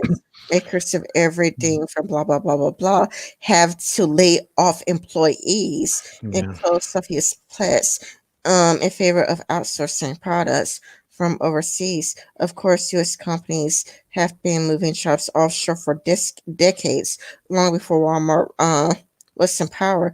But there is no question that a chain is helping accelerate the loss of American jobs to which countries such as China.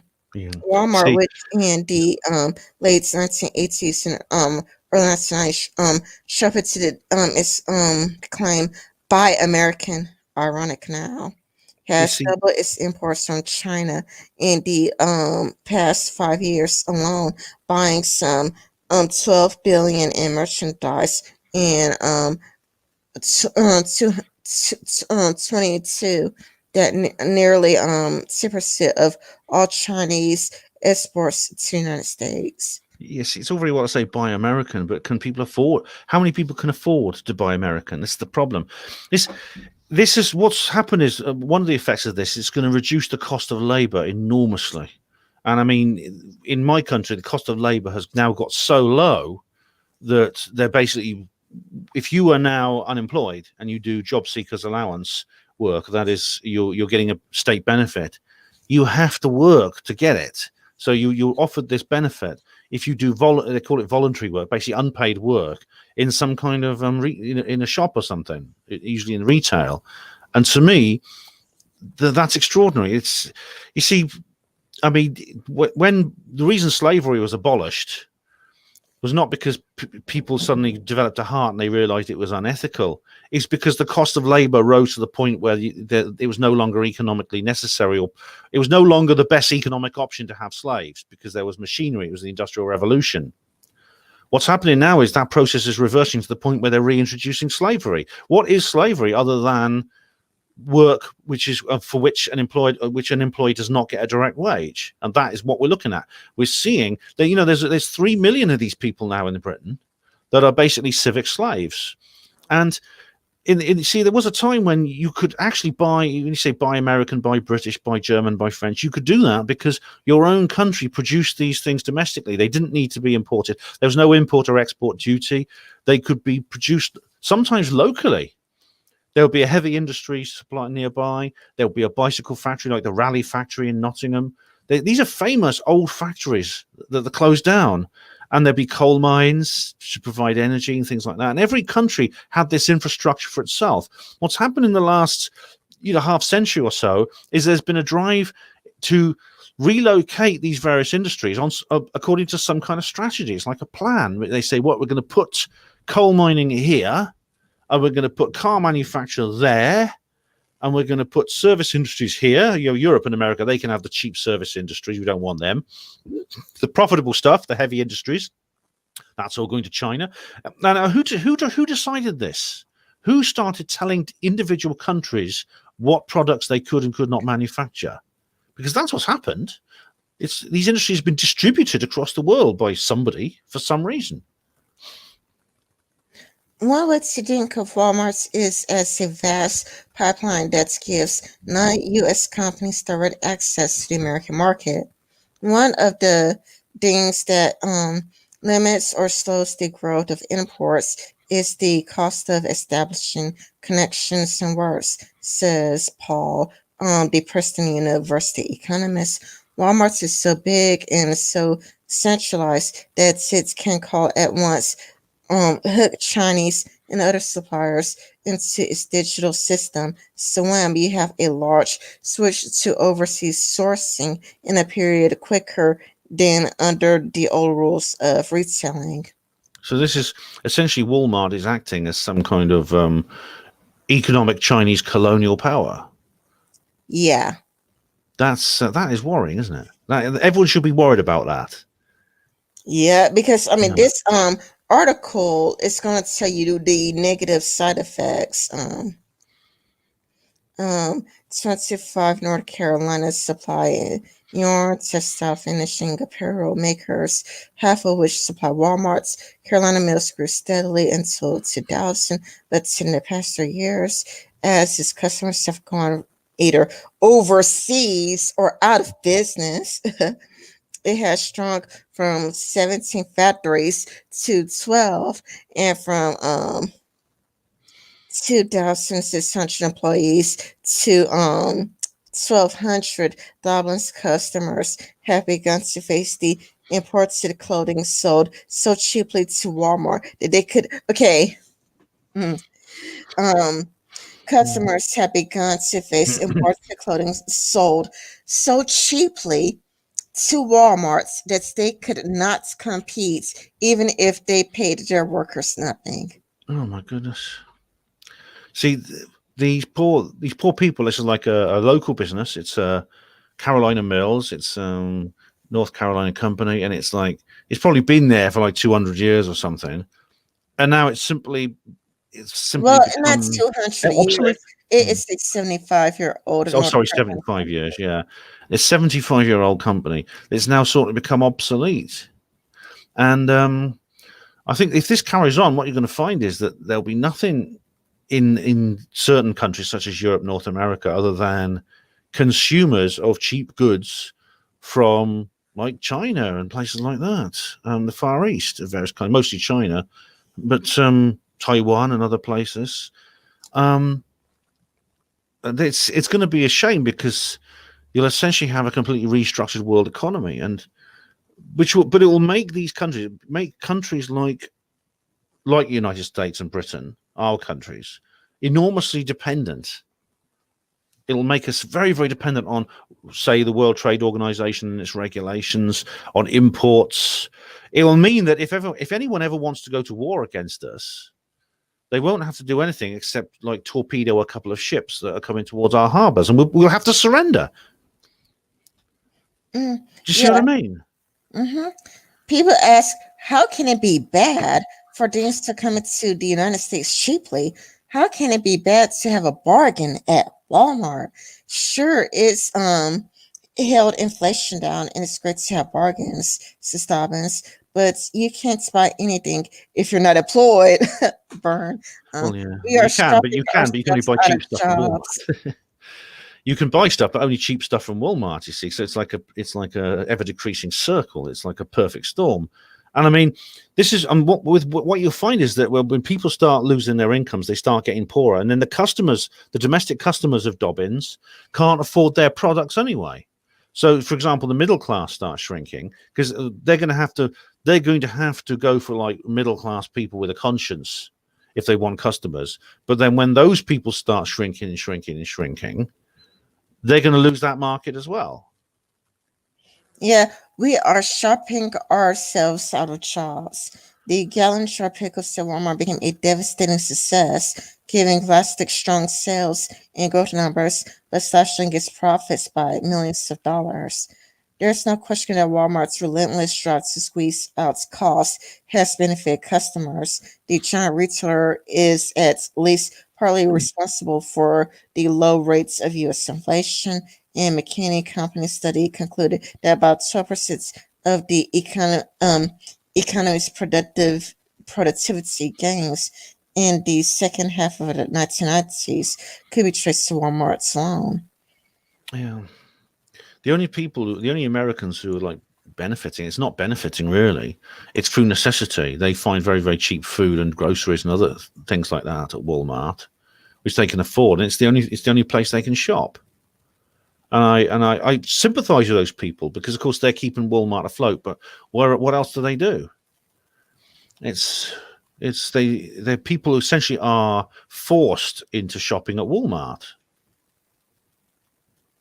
Yeah, The same with Tesco's and Sainsbury's, because we have our own versions of Walmart here.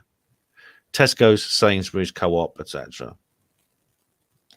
but deficits can come with long-term consequences for the health of the brand of a business. Plastic, for example, wasn't looking to build its brand on a gallon of whole pickles. Pickles company made a profit on the cuts, slicing cucumbers into spears and hamburger chips. Cucumbers in the jar, you don't make a whole lots of money there, says Steve Young, a former vice president of grocery marketing for pickles at Vlasic, who has since left the company. At some points in the late 1990s, Walmart saw Vlasic gallon jar and started talking to Pat Hunt about it. Hunt, who has also since left Vlasic, was head of Vlasic Walmart team based in Dallas. Gallon entry the buyer is sales in sales has priced somewhere over $3. The gallon is sold like crazy, I bet. I bet they did, yeah. So the Walmart buyer had a brainstorm. What would happen to the gallon if they offered its nationwide and got its below? We just read that part earlier. Yeah. But I mean, of course, who will not do that? I mean, especially if you're on low income, if you have like $3 for a big jar of pickles and you want pickles, if you're possibly more well off, you're skilled, you're part of the skilled working class or the middle class, you have the option of going elsewhere and possibly even thinking, I want to support an American company, I want to buy American. And this is what President Trump was trying to encourage people to do. But if those people are becoming fewer in number, that's the problem. So it's an unpleasant situation, and I don't know who you blame, because I think people are just doing what they can to get by. Yeah, it priced so low that Plastic and Walmart were making only 1 penny or two a jar. So that is like ridiculous. Like when they were charging under $3, a price that is so low that Plastic and Walmart were making only a penny or two on a jar, if that. It was a showcase on big pallets near the front store. It was That's it's an absolutely minuscule profit margin. yeah, but it's going to explain everything. Like, let me get through the article. Yeah, sure. Carry on. I know that you don't want to stay too long. So, because you don't want to stay too long, you normally go like usually at the 2 hour mark, we kind of close things. So, I'm trying to cover carry on. much as possible. A price so low that Plastic and Walmart were making only a penny or two on a jar. If that, it was a showcase on big pallets near the front of the store. It was abundance of abundance. It was selling 80 jars a week on average in every store, says Young. Doesn't sound like much until you do the math. That's 240,000 gallons of pickles just in gallon jars just at Walmart every week. Whole Foods, so cucumbers were heading out the door. For Vlasic, the gallon jar pickles became what might be called a devastating success or a Pyrrhic victory. Um, Quickly, it started cannibalizing our non-Walmart business, says Young. We saw customers who used to buy these beers and chips in supermarkets buying the Walmart gallons. They'd eat a quarter of a jar and throw the thing away. When they got moldy and the family can't eat them fast enough. That does explain a lot, like why Hmm. we throw so many foods away. You know, And like that's bad. That is, yeah. I mean, I never do. I hate doing that. I think to myself, that's a waste.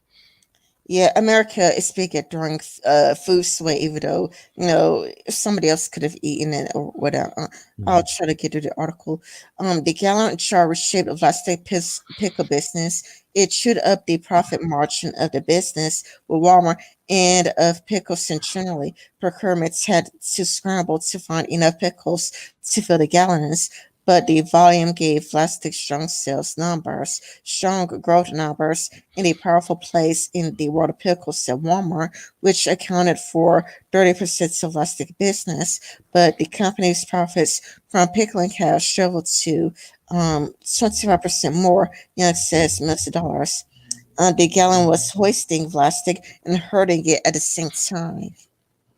Oh dear, that explains why they can just make a penny or two on each jar. Yeah, That explains it, it's doesn't it? weird. Like they are only making 1 penny per jar, but because people are buying it at such large volumes, they're still making money. Well, the word in the article is abundance of abundance. That was a very very interesting phrase there because that's what we're talking about. It essentially makes these buying jars of pickles like that. You can afford to throw them away. It's like even if you're on a low income, it's like turning the water tap on and just leaving it running for a bit. It's like that. It's probably made people. Um, it's given them less respect for the individual value of what they're buying. Yeah, it also almost shows the problem of communism as well. That when you charge people so cheaply, they're just going to just buy, buy, buy, buy, buy, buy, buy, buy, buy.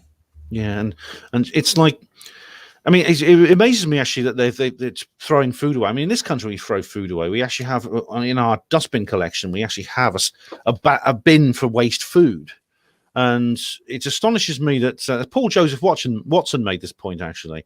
They're saying we're running out of food. We're going to have to eat insects, but how can we be running out of food when we're throwing half of it away? Mm-hmm. Yeah, Yeah. I remember begging Walmart for relief. They said, "No way," says Young.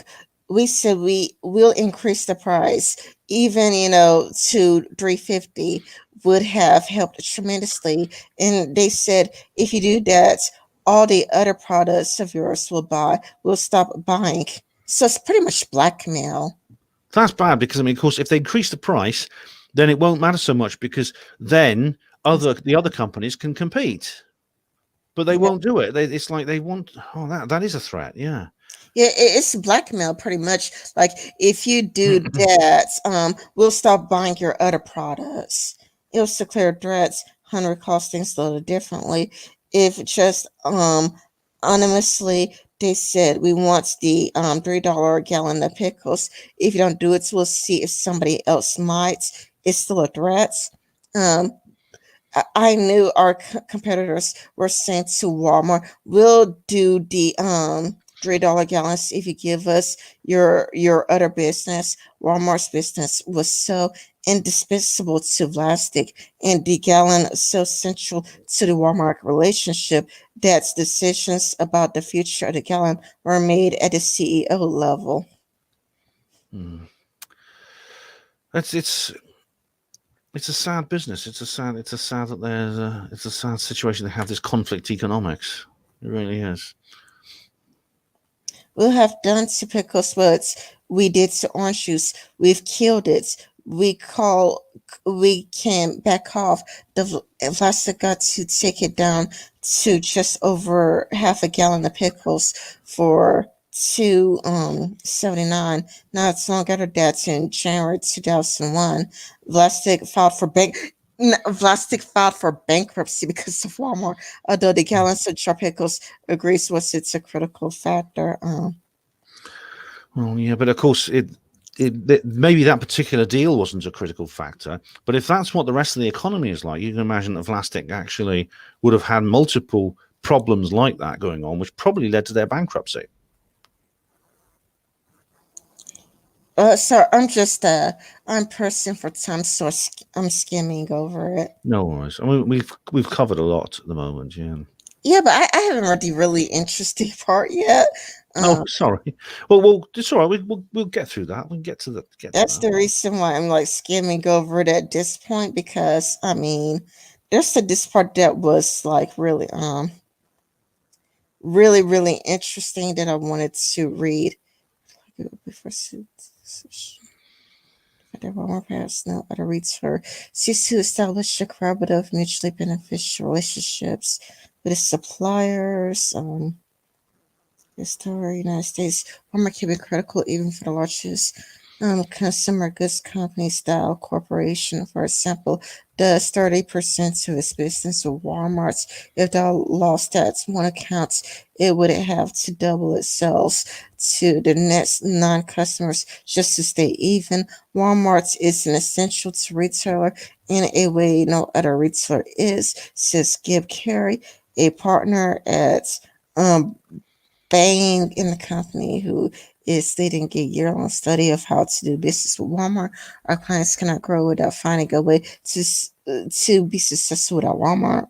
Many companies and their executives frankly admit that supplying Walmart is like getting it to the company version of basic training with an applicable army drill sergeant, implacable army drill sergeant. Unpleasant. You get positive results. Hmm. But you won't hear even-handed stories like that from Walmart's from its current suppliers, despite its public. Oh, Walmart is intensely private. Here, for example, as executive at Dow, we are one of Walmart's biggest suppliers, and they are our biggest customer by far. We have a great relationship. That's all I could say for now. Are we good? Walmart has a penalty box for any. Oh, this is interesting because Walmart's like a mafia. No one wants to end up in what is known as mafia's vendors as the penalty box, punished or even excluded from the store shelves for things that makes Walmart unhappy. They sound like the mafia. They do, don't they? Penalty boxes. They even have a word for it. Penalty Yeah. box. So You presumably make them Vlasic. Yeah. unhappy. So yeah, if Vlasic, that's what Vlasic nearly ended up in with its gallon jars of pickles. Yeah. Uh, you won't hear anything negative from most people because you don't want to piss Walmart's off. Yeah. Um, so you had to talk to people who've already part ways with Walmart. It's a person interview for Walmart functions. Codes. I'm just going to skip. What does the squeeze look like at Walmart's? It's a hugely dirty restaurant, sometimes devastatingly slow. John is a veteran at the consumer products. He could not be clearer on his opinions about Walmart. It's a great company and a great company to do business with. Walmart has done more good for America. I doubt it. Mm. Well, it hasn't. I mean, it sounds to me like we were saying. It's simply. It reminds me of the days in the opium trade where various countries they used to sell opium to China, ironically, and they used to set up like businesses, opium dens and things like that all over China. And they'd be, even though this was nominally part of Chinese sovereign territory, they'd be basically run by these companies. And this Walmart sounds similar. It's the other way around, though. It's China having a similar outfit in the United States.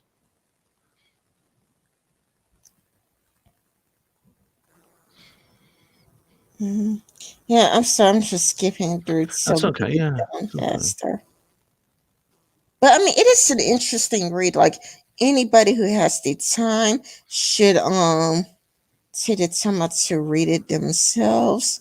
I am just You want to find the interesting bit? You were saying. yeah, like there's this part that is like really, really interesting. And that's the part I'm trying to find right now. Yeah, no worries.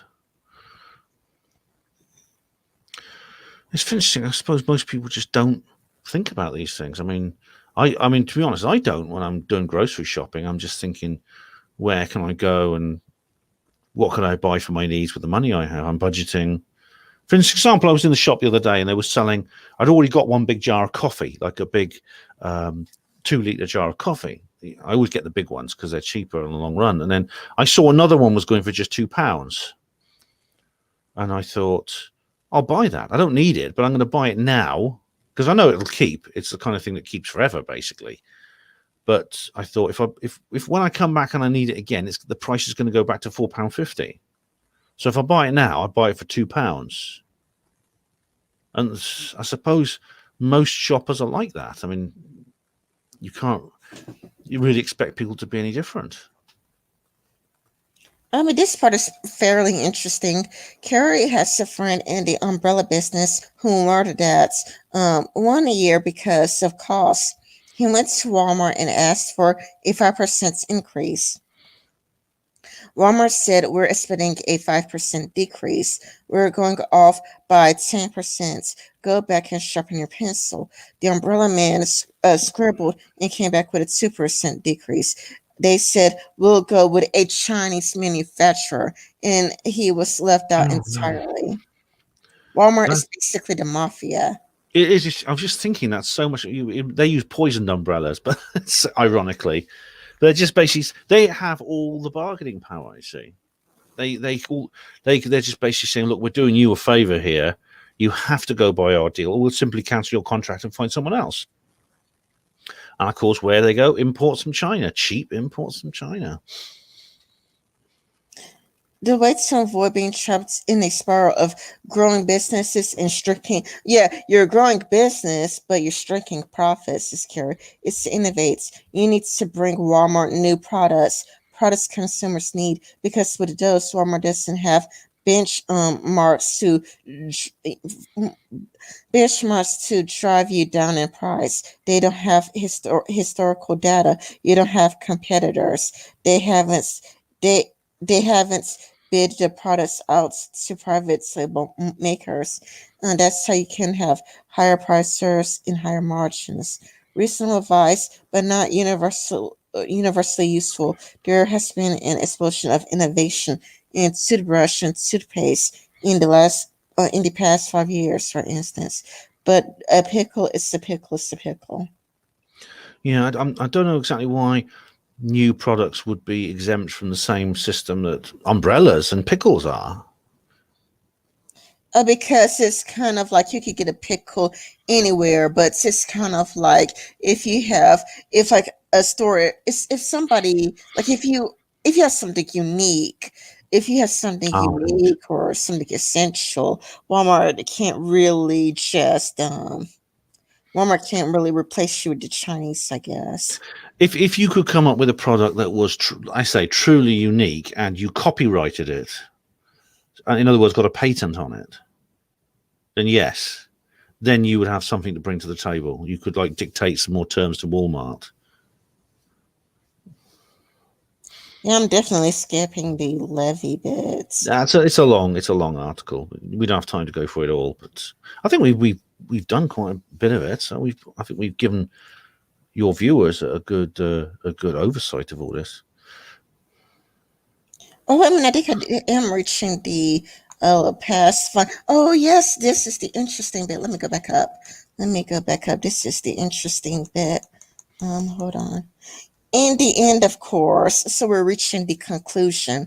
In the end, of course, uh, it is as we shoppers who have the power and who have given that power to Walmart. That's true. Parts of Walmart's dominance parts of its insights and part of its arrogance is that it presumes to speak for American shoppers. If Walmart doesn't like the pricing or something, says Andrew, blah blah blah blah blah, they simply says at that price we no longer think it's a good value for our shopper. Therefore, we don't think we should carry it. Walmart has also pulled Walmart has also lulled shoppers into ignoring the difference between the price of something and the cost of something. And that is true because people would go and they would look at other stores that charge higher and then they'll go, I could get cheaper at Walmart. Why would I spend more when I could get cheap at Walmart? Yeah, it's true. Shoppers make decisions, but those decisions are dependent. And one of the things that on those decisions dependent on your income and your ability to spend. So people who have this is why I think people who have the ability and to spend more have a kind of a duty to be more ethical in their choices. I mean, maybe that's unfair. I don't know. I mean, it's just how I feel when if I think if I had the money to shop completely ethically, I would do so. Most people don't. Is an ending focus on the price underscores something that Americans only starting to realize about globalization. Ever cheaper prices have consequences, No. says the president. We want clean air, clear water, good living conditions, the best health care in the world. Yet we aren't willing to pay for anything manufactured under those restrictions. You see, it's true. I mean, for example, when I bought that big jar of coffee for £2 the other day, it could be that that is part of an agenda which would lead eventually to a far more difficult situation for me. If you're looking into the future, thinking ahead rather than just what's good for me now, then that's true. That's true. The question is, I don't think most shoppers think that way. I mean, I do with some things. I mean, I certainly avoid certain products and things like that if I think they're bad in the long term. But generally, I mean, I'm thinking about my health and my nutrition, and that's it, really. I mean, it's hard to know exactly how to do that unless you, of course, have the spending ability.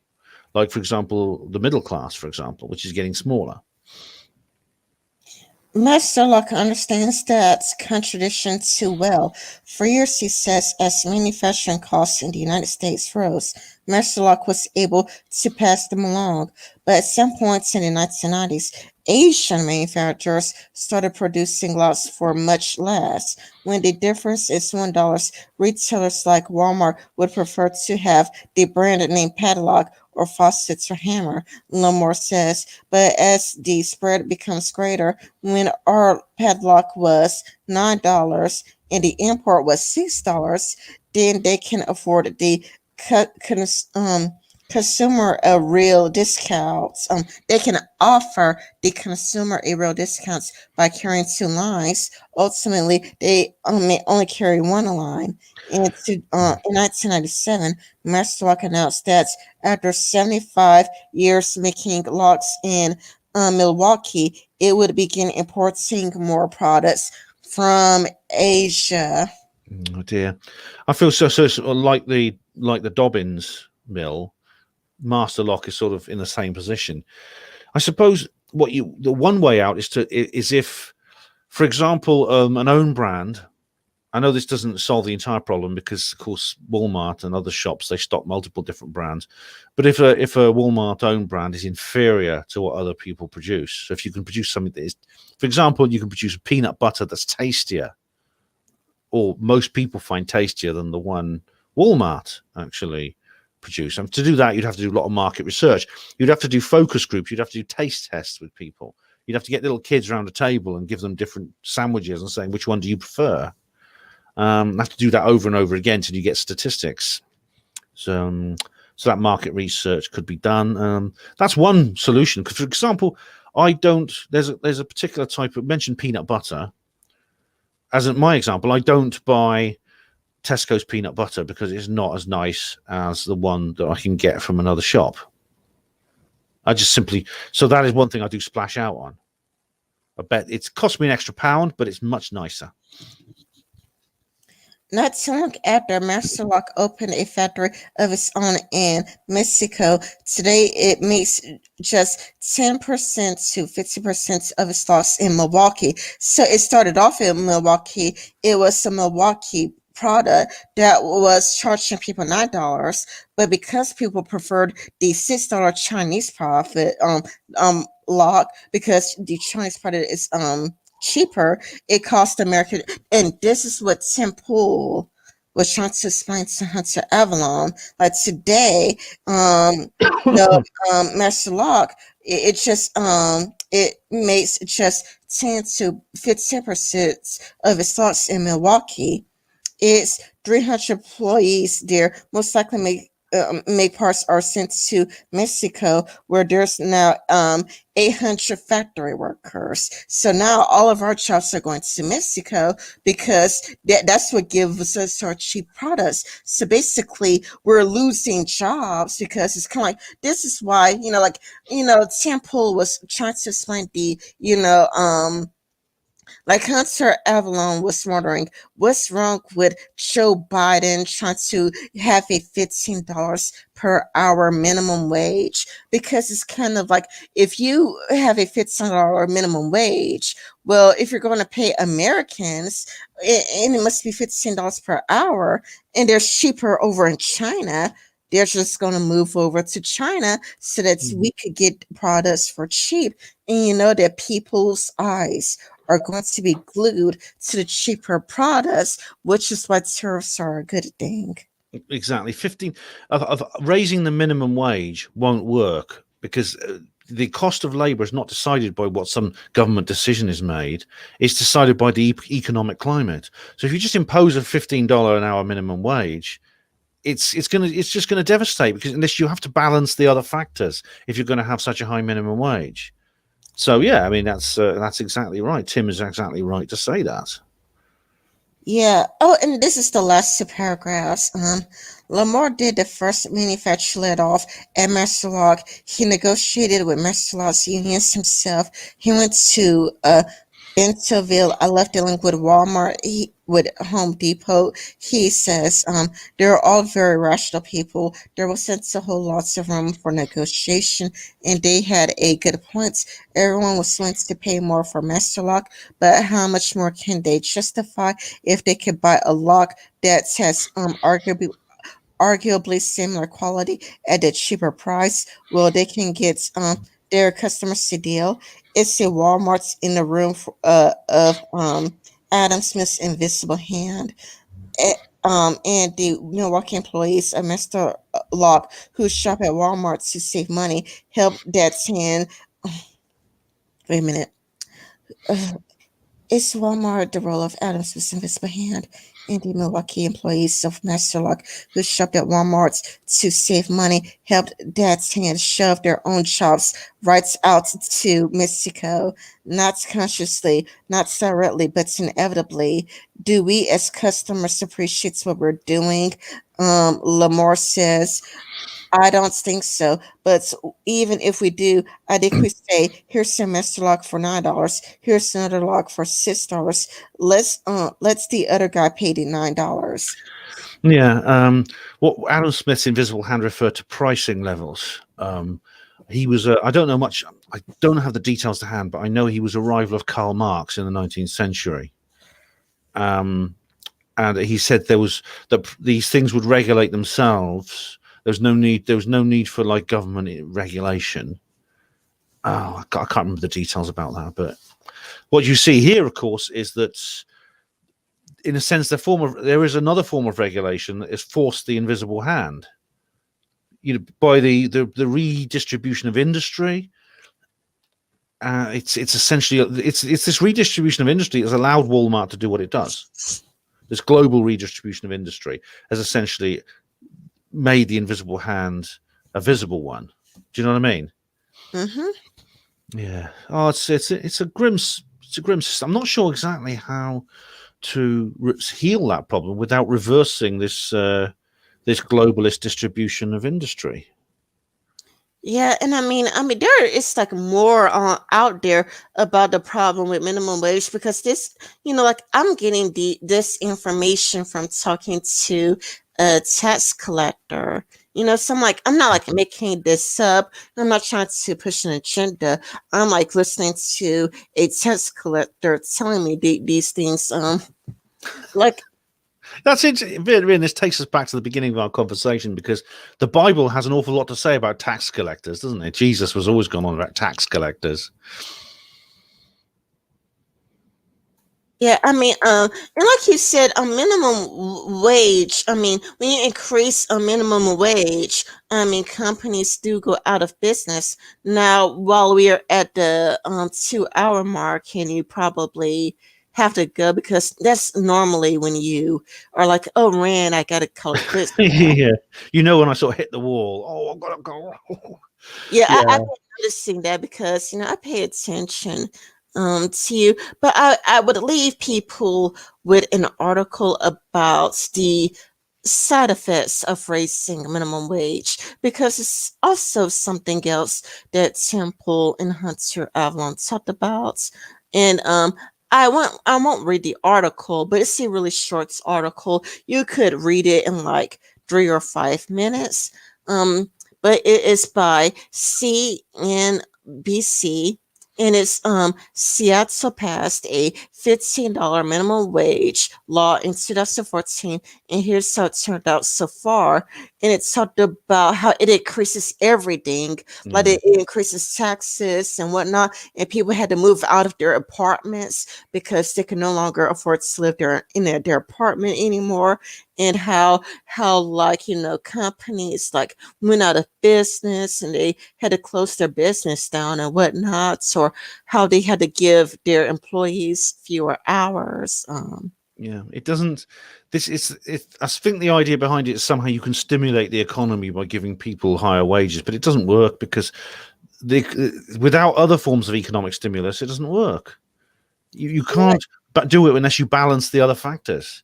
Then you can start raising wages when you start balancing the other factors. But if the cost is if the cost of labor is incredibly low, you can't just say, okay, we're going to just write it higher with just fresh air sort of like diktats. It doesn't work. Oh, am I screen sharing? Oh, Yeah. I mean, oh, I didn't notice that I was screen sharing.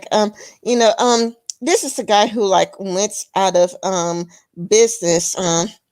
Okay, this dude, Matthew, he says that he believes that minimum wage should be much higher than $15 per hour, which is why he also pays his worker above the threshold. But when his lease came up, the James Beard Award winning chef decided it was time to close his doors after more than a decade in business. So he actually supported higher minimum wage. But when his lease came up, he had to close his doors.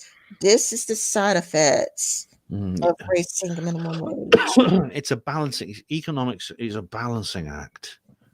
You can't just take one of the factors into it and just artificially boost it up unless you find a way to boost all the rest of it up.